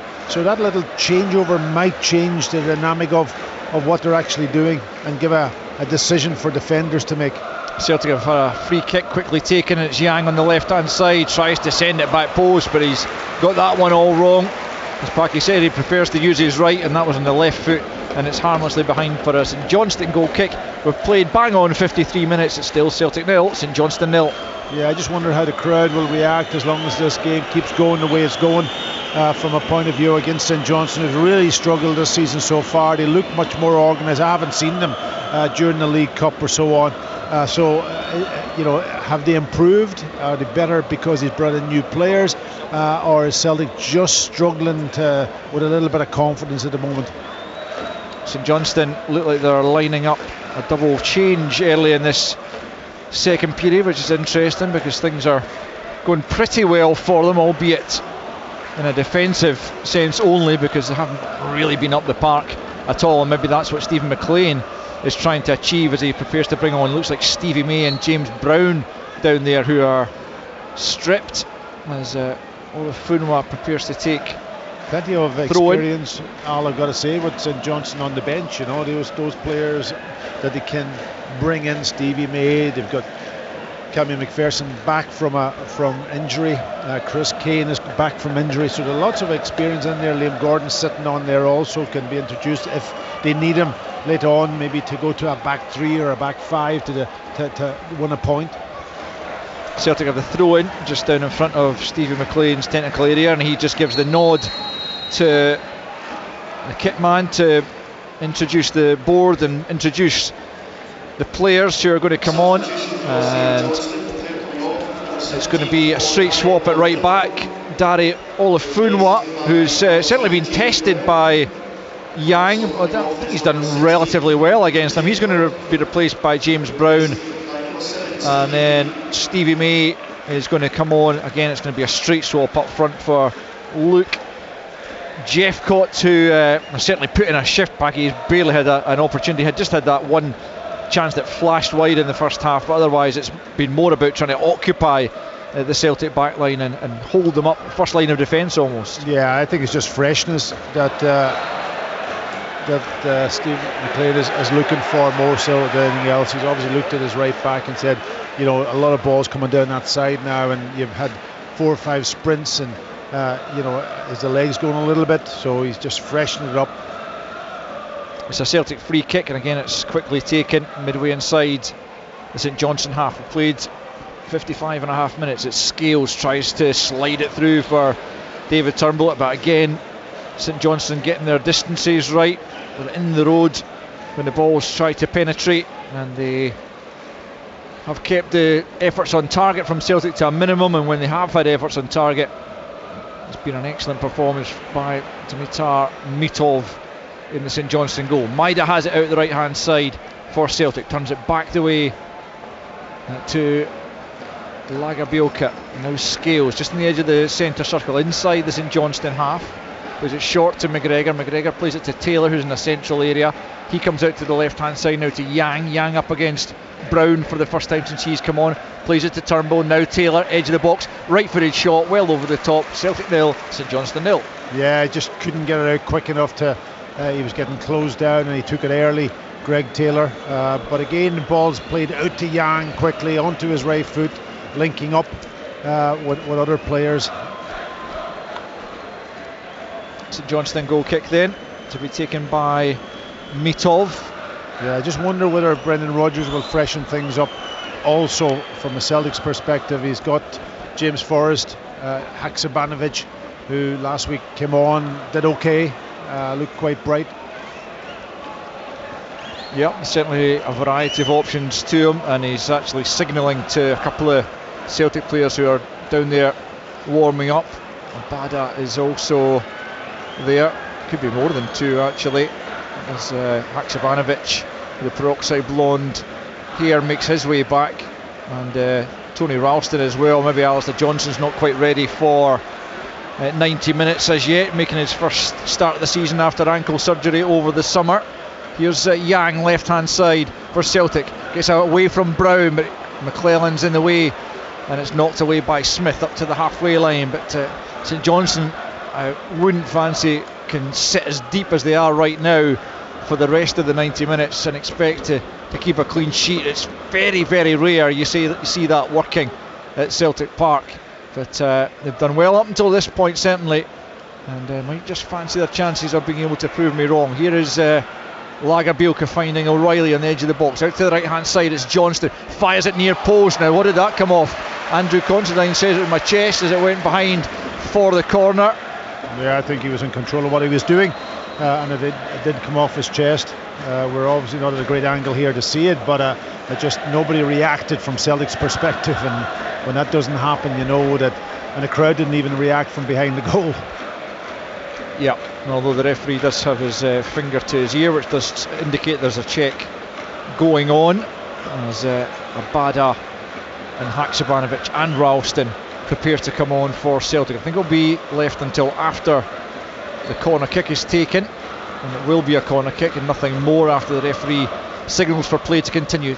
In at the near post from O'Reilly, knocked away by the St Johnstone defence. Back to O'Reilly, Celtic right, back to Johnstone it comes, just outside the centre circle. O'Reilly once more, feeds it for Taylor on the right hand side. The block goes in as a despairing challenge, might break for Yang. Down goes Smith inside his own penalty area, and Yang adjudged to have fouled him. It's one of those, Packy, which almost always goes the way of the defending player, regardless of how much contact there was, and the Celtic fans howl their derision as the triple change is about to be made. So Ralston for Johnstone. Yeah, they're just obviously cautious with Johnson, making sure that he did a very good return, I've got to say, in first half especially. Lent himself to the game, got into great positions, put some really good crosses into dangerous situations, and that, but they're just protecting him a little bit from that perspective. And Maeda's come off, a bad over on the right hand side. Haksabanovic has come on for Turnbull, will play almost through the middle in that number 10 position. So let's see if those players can ignite Celtic a little bit and create something in this closing time. Yeah, half an hour to go, bang on the hour, as Brendan Rodgers makes the triple change, hoping to inspire his side. They are unbeaten at home domestically since January 2021. It's an incredible record. 45 league games, 51 in total, of which they've won 45 and drawn just 6. That was since St Mirren beat them here 2-1 at the end of January a couple of years back. So 2.5 years unbeaten here. They're not been beaten here this afternoon certainly, but they are being held to a goalless draw, and Stevie May was offside just before he won his side. A corner kick there, and it will be a Celtic free kick despite the protestations down below us of Stevie McLean. I think what they're giving out about is that it looked like a free kick before the ball was played to Stevie May, who was in an offside position, and the referee kind of played advantage and then called Stevie May offside. So he could have brought it back for the free kick to St Johnstone, but he didn't. 61 on the clock, Celtic 0, St Johnstone 0. Still 1-0 Livingston and 1-0 Kilmarnock, last I heard. And the other Premiership 3 o'clock kick-off, the Rangers winning 2-0 earlier in Dingwall. Here's O'Reilly on the goal line, into the box. He was looking to try and find the run of Abada as he made his way into the box. It was just ahead of him, and it's swept away as St Johnstone still hold out as Scales picks up on the halfway line. Now Taylor. St Johnstone are really retreated right back to the edge of their 18-yard box. Kyogo trying to find Haksabanovic, does well to dig out the cross to the back post. O'Reilly arriving, but it was really a difficult one to take, and he couldn't get it on target. That was a really difficult one to try and force a save that time from the goalkeeper, and as it was over the top. Is there going to be another change? I thought I saw the assistant. He did. He was flagging for something. I don't know what it was. There's no one ready to come on, is there? No. But it was kind of a strange gesture from the assistant down here on this sort of near side to us. But anyway, the referee plays on. But that chance for Matt O'Reilly was, as you say, really difficult, because it came to him, it bounced up, and he had to almost take it on the volley and just couldn't get it under control. But again, a half chance. It was a good ball played in behind the St Johnstone defence. But St Johnstone are growing a little bit in confidence here. They know that they maybe might sneak something out of this game by working hard, but also maybe create that one chance that they could go and score a goal and have an unbelievable result. I think this is maybe because of Andrew Considine's down. He looks as if his days kind of numbered. He's a critical player for St Johnstone to centre back, and they're going to make the change. Yeah, Liam Gordon getting ready. Thankfully for St Johnstone, he was named on the bench, although he's not on the official team sheet. But yeah, Considine looks done. Not sure exactly what happened to him, but Liam Gordon, the St Johnstone skipper, will come on and replace him, and the assistant again. So I'm assuming the assistant had been given that instruction that was going to happen, which is why he put his flag up in the manner he did when we spotted it earlier on. Yeah, but I think the referee was right to play on because there was nobody organised or ready to come on at that point in time. Obviously the information was given from the St Johnstone bench to him that they wanted to make a change because Andrew Considine must have signalled to them that he was struggling. Celtic fans growing impatient as Considine takes a while to get himself up and off the pitch. But he will go off over on the far side. As I mentioned earlier, he gave away a couple of own goals against Celtic last season and was ordered off, so this afternoon has been slightly better, but he wouldn't have wanted to go off injured, that's for sure. No, listen, he's a very experienced player. You know, he's had a remarkable career. But what age is he now? 36 years old, I think, around about that. And you know, an injury like that is not something that he would welcome at this stage. Difficult at times as you get older to get over these injuries. Well, he missed almost an entire season a couple of years back at Aberdeen, didn't he, with a bad injury incurred on European duty, if I remember, and missed the rest of the season. But brilliant servant to Aberdeen, absolutely, and he's done well for St Johnstone as Kyogo battles away in the middle of the park, but Smith has done really well to win it back and then keep it and find a teammate in the shape of Costello as St Johnstone grow in confidence. Carey wins the header against Ralston, thought he was impeded, but the referee didn't agree, and Celtic have it, and it's the right hand side, and it's a Bada coming forward. Ralston's outside of him. Here he is now, the substitutes linking up. Ralston back to O'Reilly, edge of the box, steps away from Phillips, right hand side of the box, can he cut it back across goal? Mitov goes down at his near post and gets there before Kyogo, and it's still with 65.5 minutes played, Celtic 0, St Johnstone 0. This is another good ball, you know, across that almost near post area. The goalkeeper comes and takes, he should not be allowed to come and take that easily. Somebody should be getting across in front of him, and again those runs are not coming in the way that I would have expected, or the way that he did last season. Stevie May putting pressure on Liam Scales, and then Joe Hart clearing before May can get close to him. Yeah, you're absolutely right, Pack. I mean, it's a marked difference from last season when Kyogo was inevitably in at the front post with every ball that came across, and he scored so many goals in that manner. Yeah, and Al, I think that's because he was starting almost on the shoulder of defenders. You know, now he's been sort of kind of asked, or whether it's him or whether it's the tactics, to come and play almost deeper in the space between you know, the midfield and the back four. So when the ball does quickly go wide and go into that area, he's obviously having to travel a longer distance to get into those positions. There've been a lot of doom mongers, shall we say, about St Johnstone this season, but without wishing to predict anything at this stage, they are giving a good account of themselves this afternoon as the ball comes off Matthew McDermott. The referee, as Matt O'Reilly tried to find space for a pass, and it will be a drop ball Celtic's way just outside St Johnstone's area. O'Reilly tries to help it into the path of Taylor, who had made headway into the penalty box. St Johnstone again clear the lines as James Forrest prepares to come on with a quarter of the game remaining, and it will be Yang who's replaced, who's been decent again, back enough to suggest that there's a good player there, but maybe just the end product hasn't quite been there. Yeah, I think he's a decent player, and that it'll be interesting to see how he develops under Brendan Rodgers.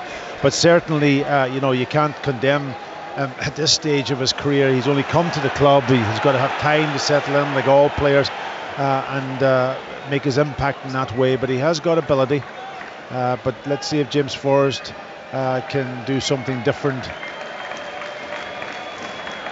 I was going to tell you that Hibs had equalised, which they had indeed. Martin Boyle brought them level, but Bruce Anderson has just put Livingston back in front at Easter Road. The Cat could be amongst the pigeons there. 2-1 to Livy, 1-0 Kilmarnock still lead at Fir Park, and 0-0 here at Celtic Park between the champions and bottom of the league St Johnstone, who have 21 minutes to hold on to try and get a famous point, and it would go down as a famous point. This would be a remarkable point if they got it, you know, considering where they've been, and their confidence must have been low. Obviously the players who have come in, it hasn't affected them too much, and they've come in trying to make an impact, but overall the club was in a little bit of a downward spiral, and that this would be a huge result for them. From Celtic's perspective, to lose 2 points or even 3 points, would be shocking, considering the game that's coming up next week. They're in the position that they have the 3-point advantage at the moment. Well, Stephen McLean said, "Judge me, judge St Johnstone," at the end of the transfer window, and certainly the way they look now looks to be much improved from what it was, but they're on the back foot again with a bad attacking them down the right hand side. Ralston gets to the byline. Did he manage to keep it in? He did, and he played it off a St Johnstone player behind for a corner. Celtic trying to ramp up the pressure here going into the final 20 minutes.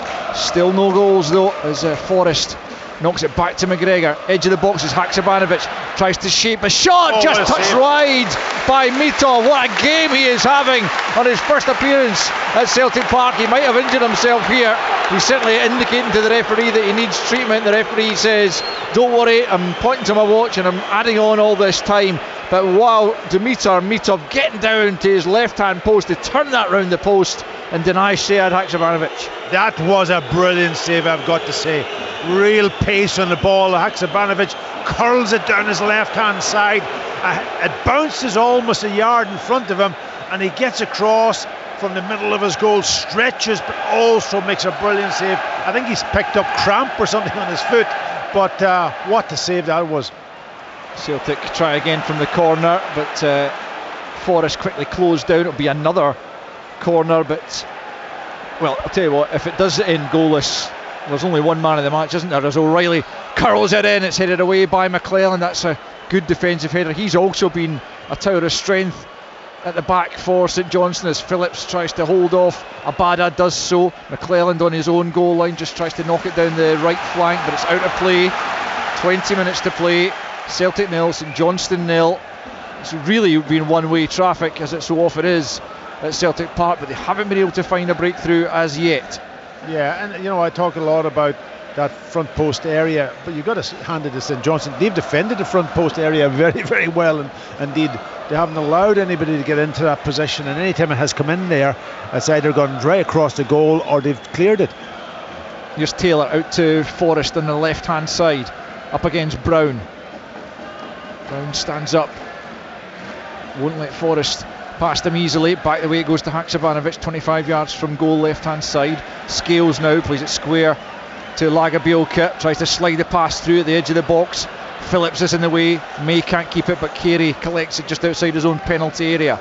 And now it's Brown, right hand side, just knocks one long for Costello to chase. Scales is with him. Costello's got the better of him, to the byline he goes, he's turned away from him. Costello with the opportunity. Oh, brilliant save from Joe Hart. That was bound for the back of the net. Superb play from Costello on the right hand side to get away from Scales. He got the shot off, and Scales thanked his goalkeeper there for keeping the scoreline blank, because that was almost a shock lead for the Saints. Oh wow, that was an incredible touch from Joe Hart. Just a reflex save at the end. Costello getting himself into a great position.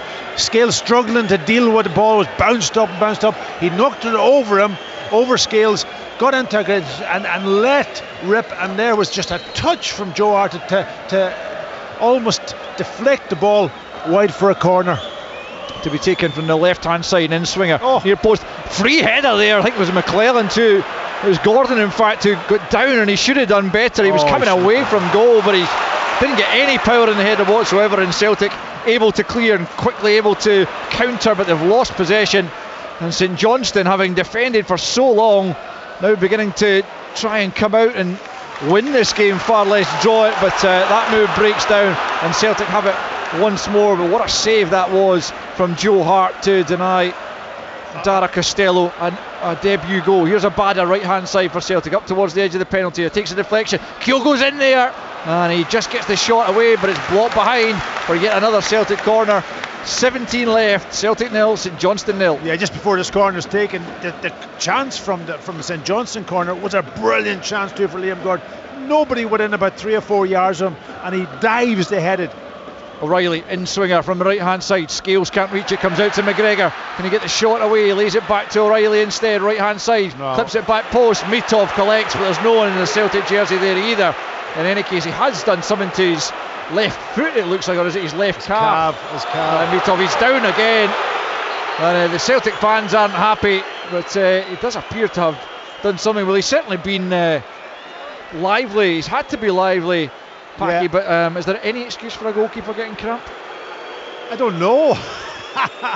But he certainly has. That's what's causing the problem for him. He's getting cramp on his left calf. It came obviously from the save he made, whatever has happened, and now from that cross, he again showed great agility off his back post to come and collect that cross. There was no Celtic player within distance of him, but he just showed good agility and height to get up there. So he looks like a goalkeeper that will definitely make big saves, and he'll be vital to St Johnstone this season. He certainly will on this showing, and as I said earlier, the reports about him in the previous games, even though St Johnstone had been doing poorly, were that he was a good signing. Stephen McLean saying he's been excellent since he joined, showing what a good keeper he is, and getting noticed by the Bulgaria manager, one of the main reasons he wanted to move up here. Well, he had the first call up to the Bulgaria squad for the September fixtures upcoming, so if there are Bulgarian keepers better than him, then it must be pretty impressive on this performance today. We haven't seen any of the other part of the game that I'm sure Bulgaria will want to do, is that sort of getting on the ball, hitting the passes and so on. I think he kicked one out of play over on the left hand side, but certainly from the old traditional making the saves, taking the crosses, that part of his game looks very, very good indeed. He's back up on his feet, but he's got 15 minutes yet to play, and he'll probably have to be called into action again in that last quarter of an hour. Alessandro Bernabé has come on, the final Celtic change of the afternoon, to replace Greg Taylor at left back. Celtic fans are furious about the time wasting, but Matthew McDermott has indicated it will all be added on, so we've got probably well over 15 minutes still to play. St Johnstone still holding Celtic to 0-0 as it stands. Yeah, it's an incredible result when you think about it.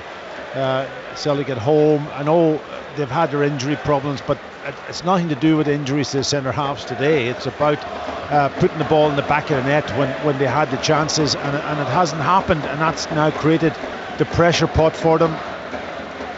Here's Bernabé down the left for Forrest, out of play of Brown. Celtic throwing on the midway point on the left hand side as they come forward. Back it goes to Scales, just inside St Johnstone territory.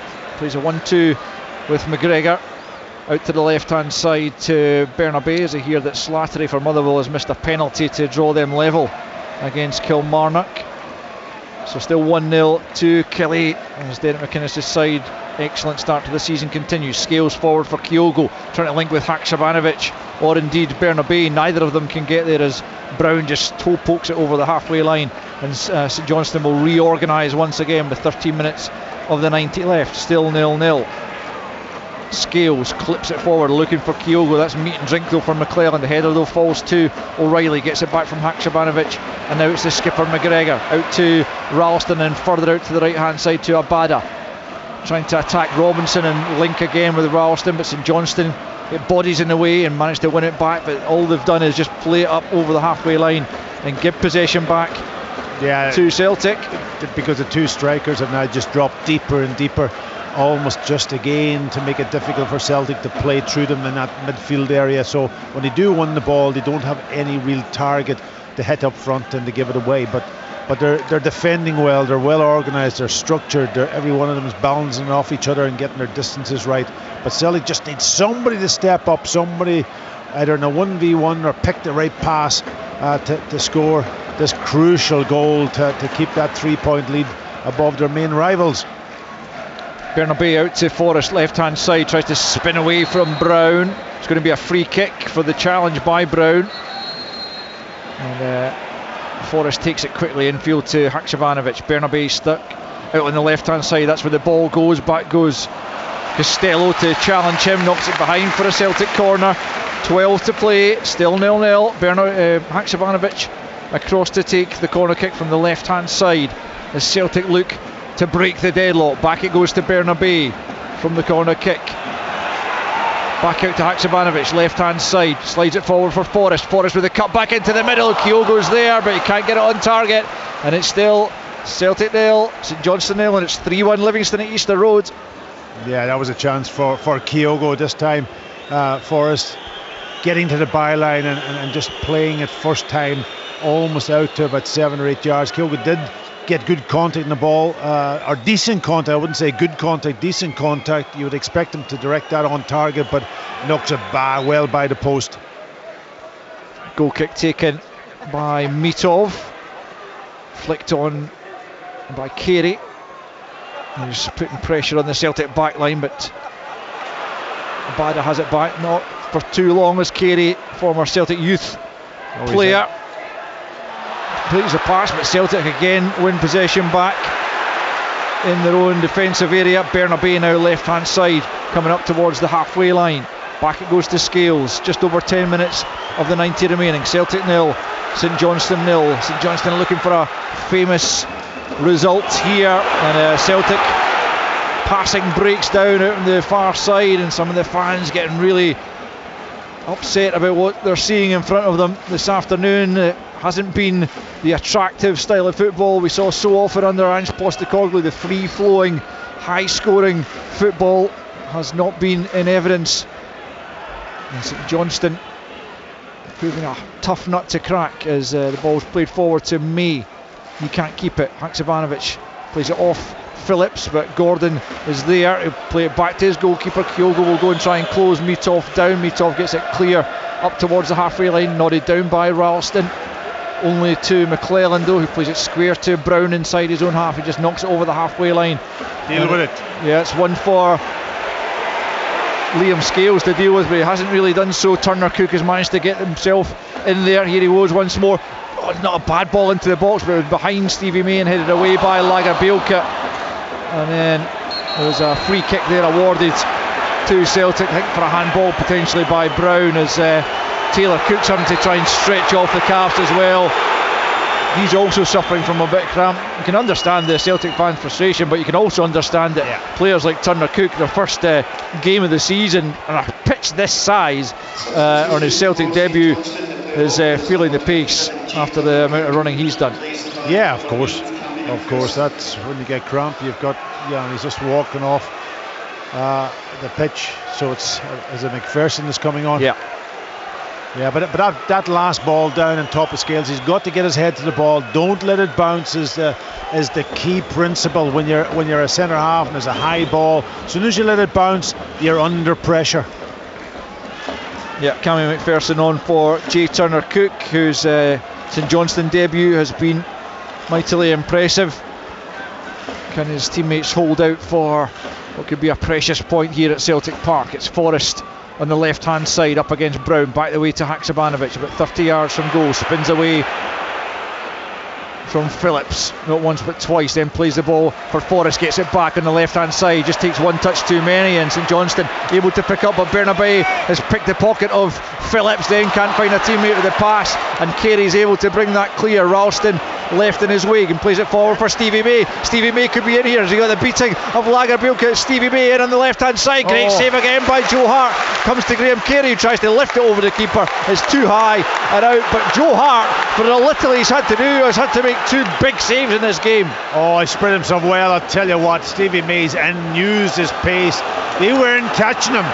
Lagerbielke was not catching him, and I've got to say it was a fairly acute angle, but Joe Hart comes out, spreads his body, and it bangs off his chest. Here's Ralston at the other end, the cross goal. Again, it's the boot of Mitov that knocks it behind, as the Celtic fans try and get behind their side as they try to urge them on to find the winning goal with 7 minutes to play plus injury time. It's a corner over on the far side. There's another St Johnstone player down feeling the effects. It's Dara Costello this time inside his own penalty area, who potentially needs some treatment. But my goodness, end to end there just for the moment. I have to say, the last three good chances that I've noted down have all come for St Johnstone, Packy. Yeah, absolutely. On the counter attack on a couple of occasions, getting in, Celtic not being able to defend it. and thankfully Joe Hart came up for them. In comes a corner punch this time from Mitov, and Cammy McPherson will go and chase that. He'll get there ahead of McGregor.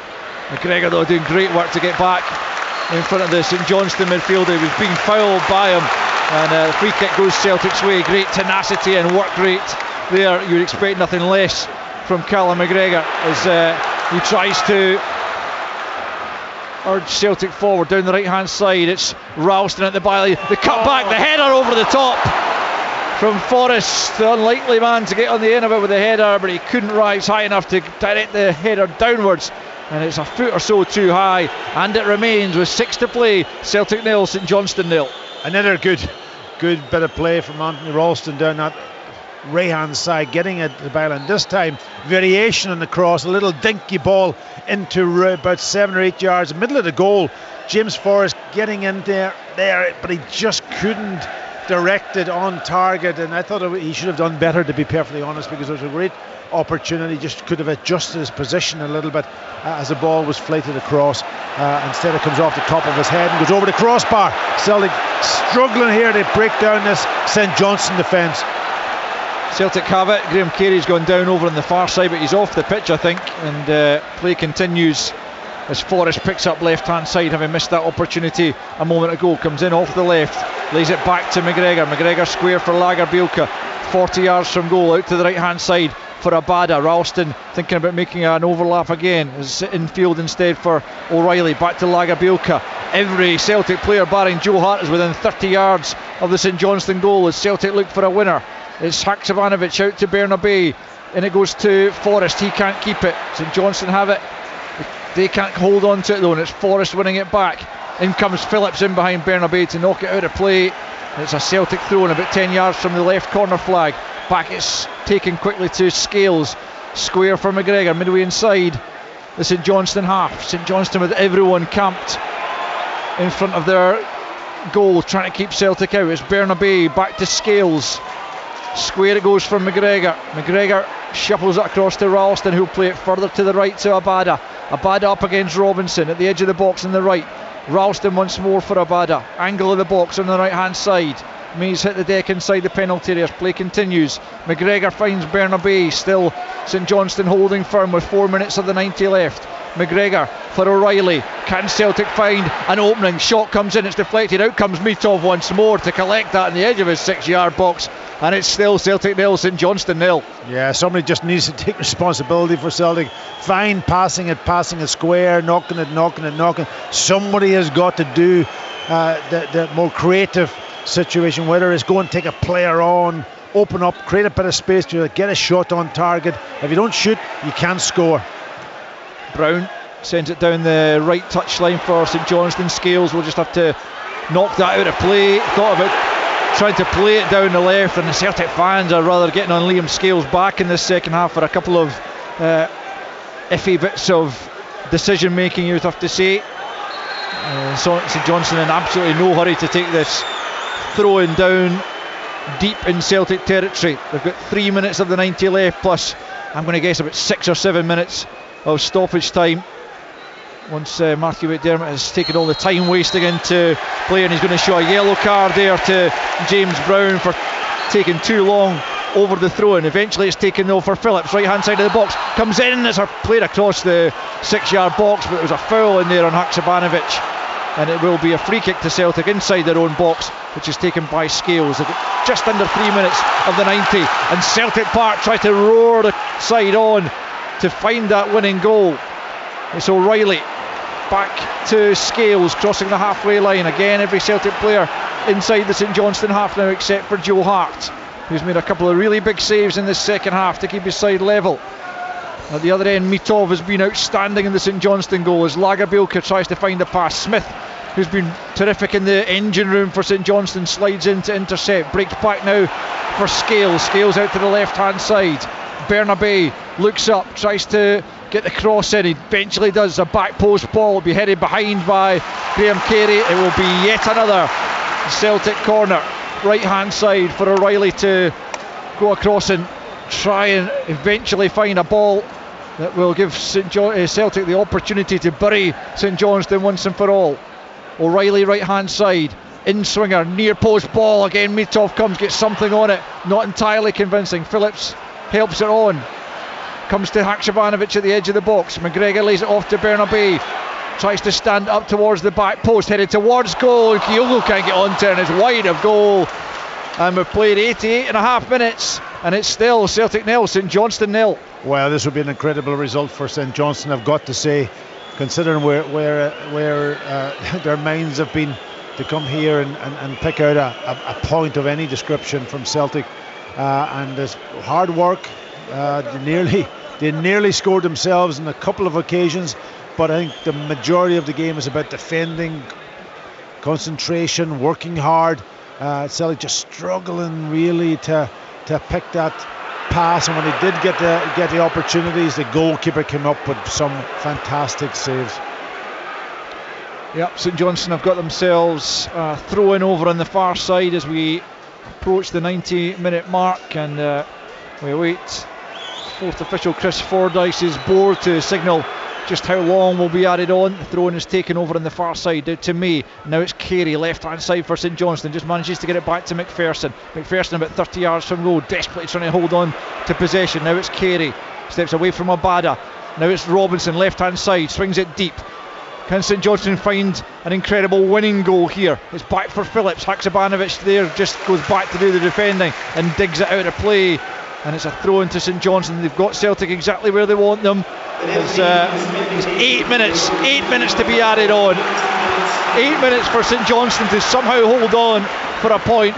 8 minutes for Celtic to find the winning goal. I guess they would feel they've deserved in terms of their dominance of the ball, but they have been frustrated thus far as Celtic get the throw in on this near side. 8 minutes left. Hibs have got one back at Easter Road. It's 3-2 there. Josh Campbell getting one back as the Celtic fans grow more and more frustrated at the stoppages in play here, but they've got it moving again. It's Bernabei approaching the halfway line, looks to feed Forrest. A terrible ball though from Bernabei, the Argentine, asking way too much of James Forrest there, and it's all the way through to Dimitar Mitov, who collects before Kyogo can get there, and then just jogs across his penalty area, trying to tick down as many seconds as he can possibly get away with. Yeah, I know Celtic in past games and so on, they always come up with the late show. They always come up with a goal when they look as if it's. But today it just doesn't seem that way. That they have got that sort of kind of almost urgency. The crowd are frustrated. The Scales.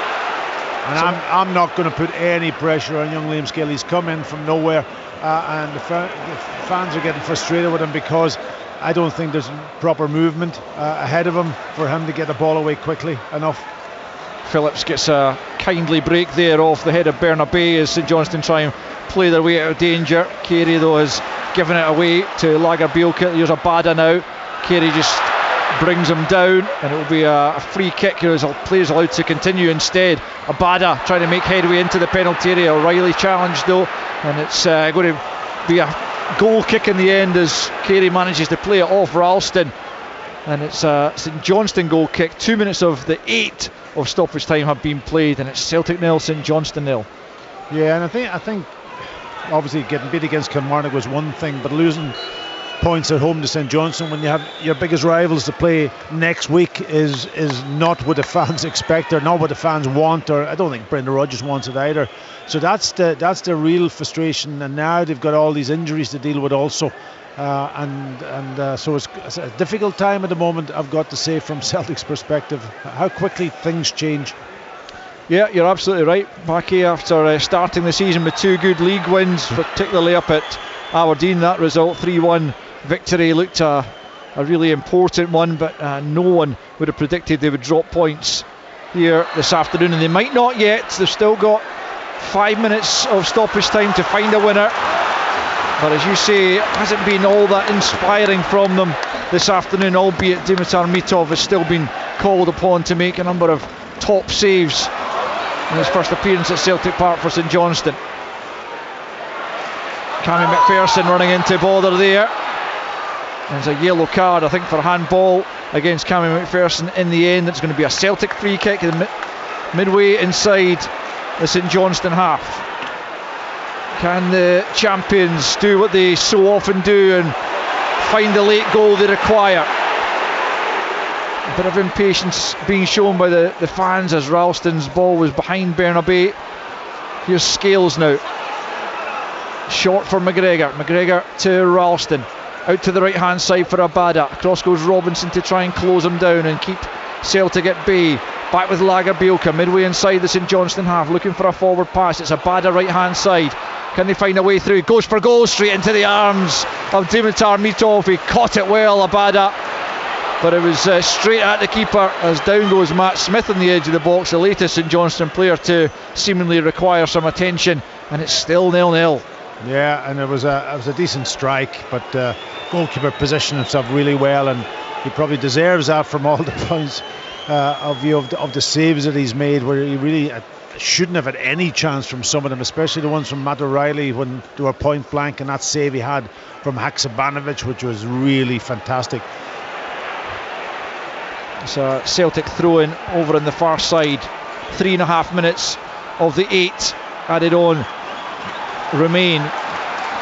Celtic 0, St Johnstone 0. Liam Scales coming forward. Now Haksabanovic. Scales once more, midway inside the St Johnstone half, plays it short to McGregor. Lagerbielke. Again, Smith sliding in. He's screened his defence superbly well. Packy always seems to read the pass particularly well and manages to avert the danger. But here comes Celtic again. 3 minutes to play. Yeah, they've closed up that middle really, really well, not allowing Celtic to penetrate them too often in that area. It's been more in the wide areas, and then they've dealt with that ball into that near post area. Forrest ball in, back post. It's headed away initially by Robinson. Ralston will just let that run for a Celtic throw-in down at the corner flag. 2.5 to play. Throw-in's a poor one though. It's going to run all the way through to Mitov, and the Celtic fans hugely disgruntled, and quite a number of them have already left.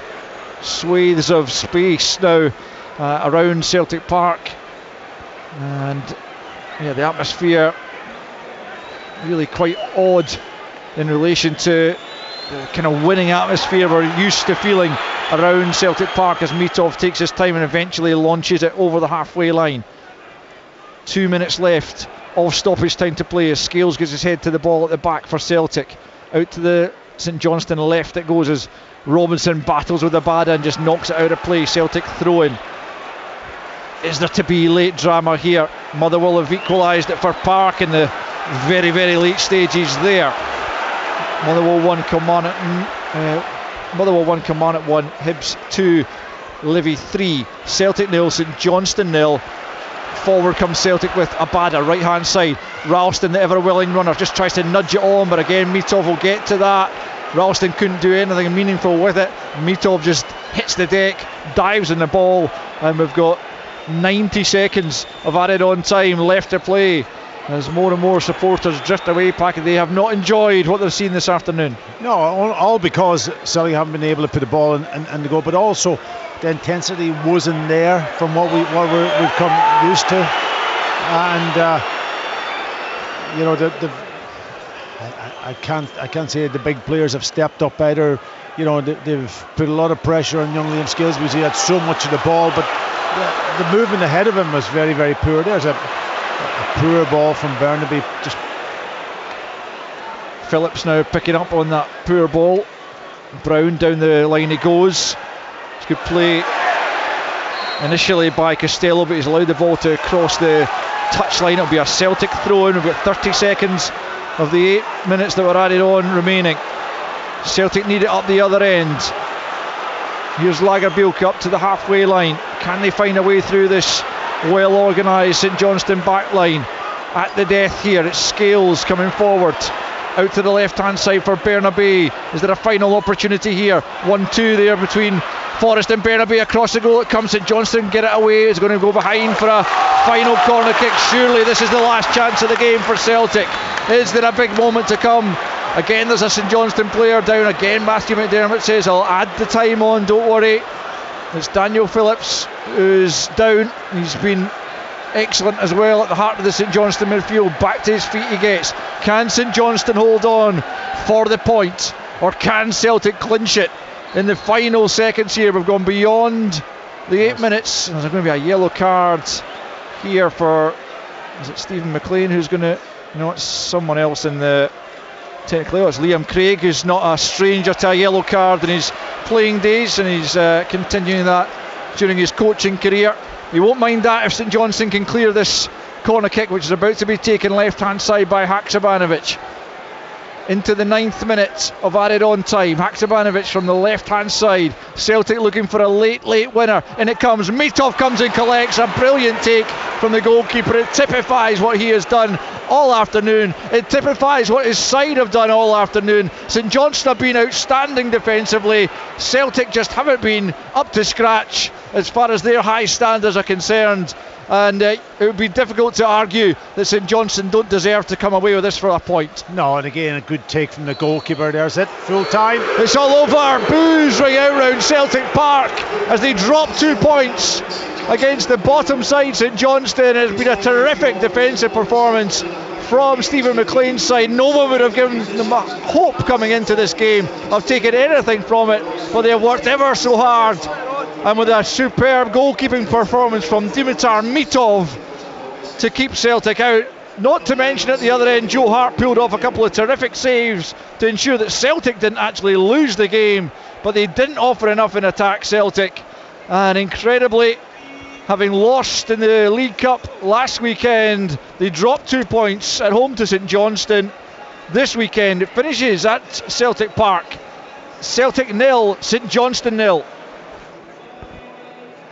What a shock scoreline this afternoon at Celtic Park. St Johnstone holding the champions. It finished goalless there for us. Pat Bonner and Alistair Lamont. Yes, Kenny, finished goalless, and I just watched the Celtic players and manager do, well, what you might normally call a lap of honour, but going round the Celtic Park playing surface and clapping the fans who had stayed to the end. And when they got to the area where the Green Brigade stand, they were met with, I would say, a good deal of anger from about 100 or so fans. I guess most of that probably directed at the manager, if you remember that there were certainly sections of that element of the support who weren't enamoured by the reappointment of Brendan Rodgers, and it was certainly felt this afternoon after they failed to clinch all 3 points. It wasn't a vintage Celtic performance, that's for sure. They did still create a number of chances, and but for a really superb defensive performance for St Johnstone, and particularly you would have to say from Dimitar Mitov in the St Johnstone goal, then they would arguably have won relatively comfortably. But they did encounter a St Johnstone backline that was in no mood to cough up easy goals. Mitov saving superbly on 3 occasions accounted from O'Reilly, and also a terrific save from Haksabanovic in the second half. A really outstanding performance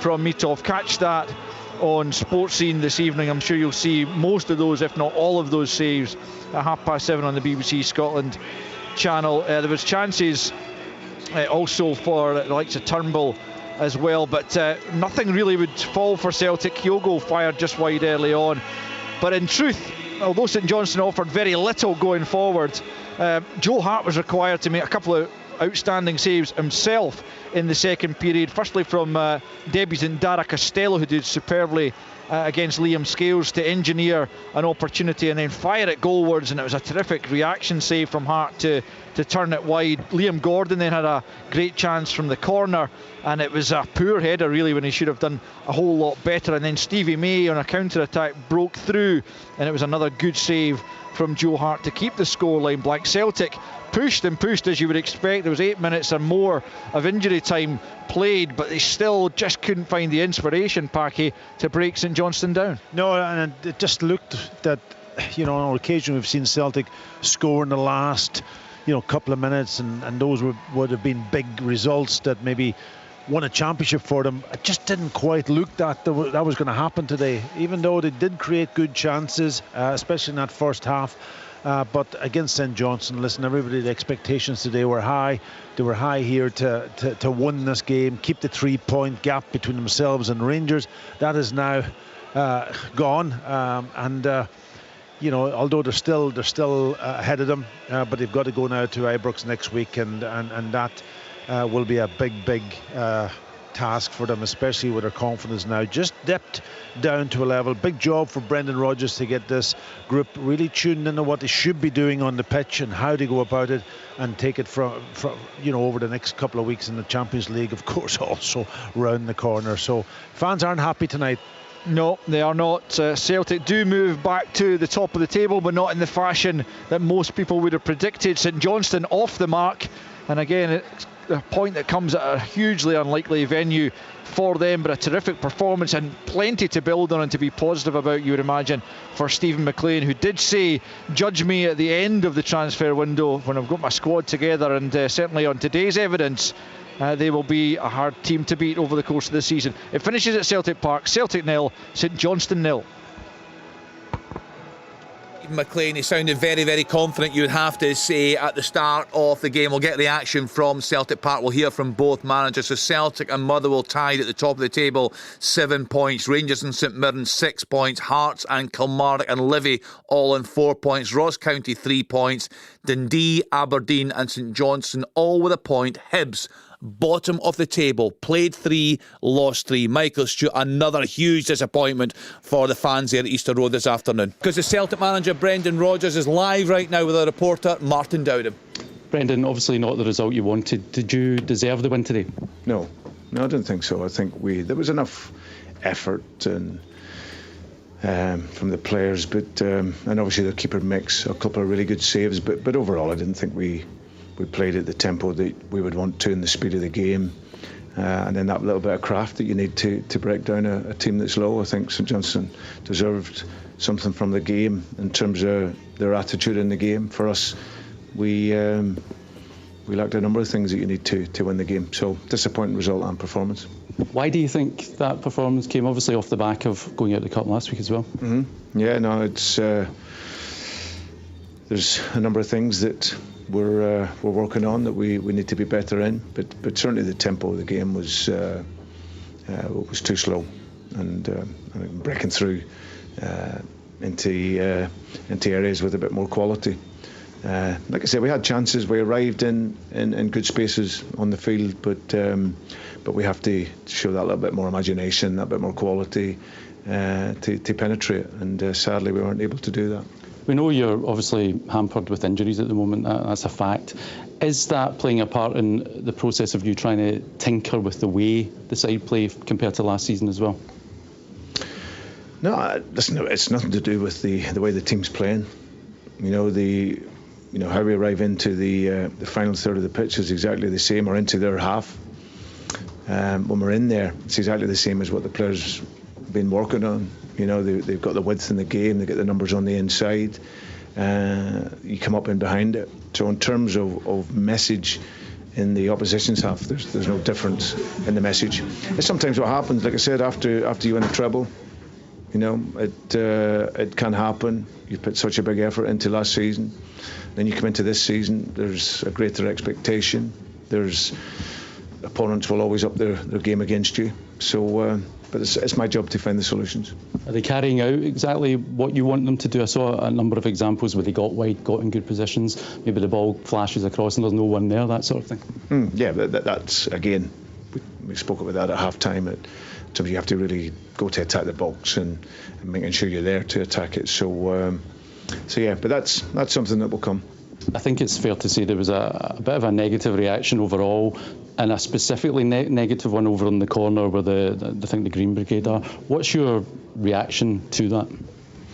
No, I totally understand it. I think when you play to that performance level and you get a result at home against any team, but you're playing against a team with the greatest respect that haven't won so many games and conceded goals, to then to not score and then not get the 3 points, it's clearly not what we want, and it's certainly not what the supporters expect. So I totally understand that. You play for a club like this here, you manage a club like this here, you have to have that personality to gain the results. If not, then the flack will come your way. So we have to take that, but we have to continue working to make it better. Still very early in the season, but you can clearly see there's a lot of work to do. And of course you head to Rangers next, a big test away there. I mean, what do you feel you need to improve in the short space of time between now and then to go there and perform and get a result? Everything. Listen, we'll work again in the week.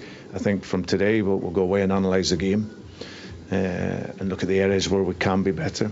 And then, like I say, we'll take that into a good week's training, and then we'll go fully ready and committed for next weekend. And I think you've alluded to already, you expect a fairly busy week in terms of ins and possibly outs as well? Possibly. We certainly need to improve the squad. That's for sure. So hopefully we can do that. Thanks, Brendan. Cheers. Thank you. The Celtic manager there, Pat Bonner, Brendan Rodgers, talking about a number of things they are working on. Tempo too slow, more imagination and quality required. He didn't really make any excuses. He said it just wasn't good enough. No, he didn't make excuses. He knows, he's an experienced manager. When he sees that out in the pitch, he knows that it wasn't up to the standard that's expected. The one thing we talk about, and I would love to hear Jim Duffy on this also, because very experienced manager there and knows what players are going through, the intensity bit, and the intensity for me comes when you have the ball and the passing, off your first, second touch, that quality and quickness of passing. But intensity also comes from players off the ball, movement.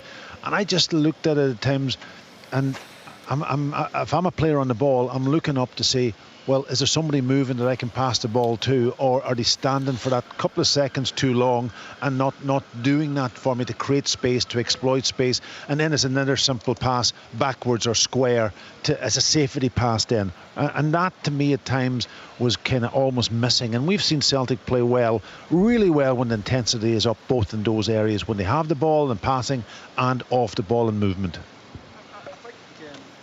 Kenny, I think that when the players that were having the ball more often than not were the two centre backs, Lagerbielke and Scales, and they just looked edgy to me. They were kind of not ambling, but just kind of safety conscious, not to make sure they didn't give the ball away, so they were taking touch, and you can actually see Brendan Rodgers at the time pointing as if to say, play it early, play it to the full-backs early, or play it in the midfield early. And they just took too long, and by the time they'd done that, St Johnstone had regrouped or got themselves into a good shape, and then it was hard to break down. And at the top end of the pitch, I know Kyogo sometimes can be like a lot of top strikers, not involved in the play too much until the ball goes into the penalty box, but he was really isolated today. He get very, very little support. And I think that's something as well that Brendan will have to look at. Looking at how he links up the play a little bit more. He heard them saying there about getting support from midfield players. We saw that a couple of times with Matt O'Reilly, and the keeper had a couple of good saves from him. But generally speaking, they didn't really get enough support and enough bodies around Kyogo, I think, to give him too many opportunities in the game. I mean, we going about the recruitment, but the simple fact is Celtic did lose. They are weaker. There's no doubt about that. He's been honest. Starfelt left, Jota left, Carter Vickers is injured. The Hatati's missing. There are some. But Steve McLean's missed a lot. And then one other thing Jim would have to say, I mean, he spoke very well there, Brendan Rodgers, but this bit about a carryover from last season, the players been a bit drained from producing the treble. A treble was suggesting targets in their back, but I mean, come on, Celtic players, surely that shouldn't come into it. No, it should beat St Johnstone. I'm no disrespect, but we're talking about Celtic in general, Kenny. I'm not talking about this specific game today. I'm talking about Brendan Rodgers making a statement saying they were weaker. Well, they are weaker. There's no doubt in terms of the quality, but I mean, I think he was very, very honest there. I think he was asked the question straight away by Kenny, did he deserve to win today? And he went, no. And he could have said, we had 18 corners or 19 corners, we could have done this and that, but he didn't. He was very, very honest. Jim, I just need to jump in. Apologies, Jim, just because we should pay a lot of credit to the St Johnstone manager, Stephen McLean. It's been a tough start to the season now, but what a point his team got at Celtic Park this afternoon. He's live now with Martin Dowden. I'm just being told what a point you got here today, Stephen. I mean, an excellent performance. I think you came here fairly confidently and the players carried it out. No, listen, we were excellent. I think our shape was fantastic. The players, their work ethic, their energy levels, their togetherness, it was everything we asked for during the week, and they gave it. So I'm delighted for everybody connected to the club. It's been a tough start to the season with the injuries and the performances and the results. So it's just a start though. It's a good point here, but it's important now that we kick on. It's easy to ask players to do something. It's a lot more difficult to get them to do it, especially when it's so many new faces as well. How have you been able to gel in that period you've had in the last couple of weeks? I think they've got to take great credit. I think myself and my staff have worked diligently all week on what we wanted to do, and I think it helps as well when you've got 20 senior players training on the pitch and you've got changes to make and there's competition for places there as well. So I think credit to the players. I think they need to take every credit, but it's important that they build on this now. It's not just about coming to Parkhead. We always talk about these games are easy to get up for. Now you've got to go next week and try and impose our style on Dundee and try and win that game now. So many good performances today. I think I would pick out your goalkeeper though. Not just some of the saves he made, which were outstanding, but everything commanding, catching the ball at the right moments, coming out and just taking the pressure off. Yeah, he's been fantastic since he came. He wanted to come to Scotland and to try and get in the Bulgaria squad, and he did that. So I'm pleased for him that he managed to do that. And listen, he's made big saves at big times, and he's a great character as well. He's not just a good goalkeeper, he's great about the training ground and about the stadium as well. So long may his form continue. I think people that maybe didn't watch the game but might assume Celtic were all over you. They did have chances, of course, but did you feel in the game as it wore on confident that you could still get something? It didn't feel that you were completely hanging on. We spoke at half time that we would get moments, and it was important that we tried to pass the ball. I said before the game I picked a team that could handle the ball, and I would probably liked a little bit more possession, but when you come here you know you're going to be under pressure, and we got moments at the end. Stevie May had a great chance, and it was a good save from Joe Hart, and Daz Kinstell had a great chance as well, and I thought it was a fantastic save. So we did have moments. Unfortunately we never took them, but I think it's credit to Joe Hart. You have said during the week that I think you're fairly happy now with the squad. I don't know if you'll look to add to it or even move some out ahead of what is an important game now, as you say, to capitalise against Dundee next week. Yeah, we're always looking to improve. I think ideally I'd like a couple more in, but I'm not sure I've got the finances for that, but we'll see. I've spoke to a couple of players as well, so about moving on. So hopefully we'll have a busy week. We'll see what happens, but I'm just delighted with the point today. Just finally, it just came back to me there that I think at one moment you forgot you were a manager and were still on the park as you nearly careered into the dugout to header the ball. Yeah, I was just showing my players how to head it. I think I got a bit excited there. I was trying to give them a breather. Thanks, Stephen. Well done. Yes.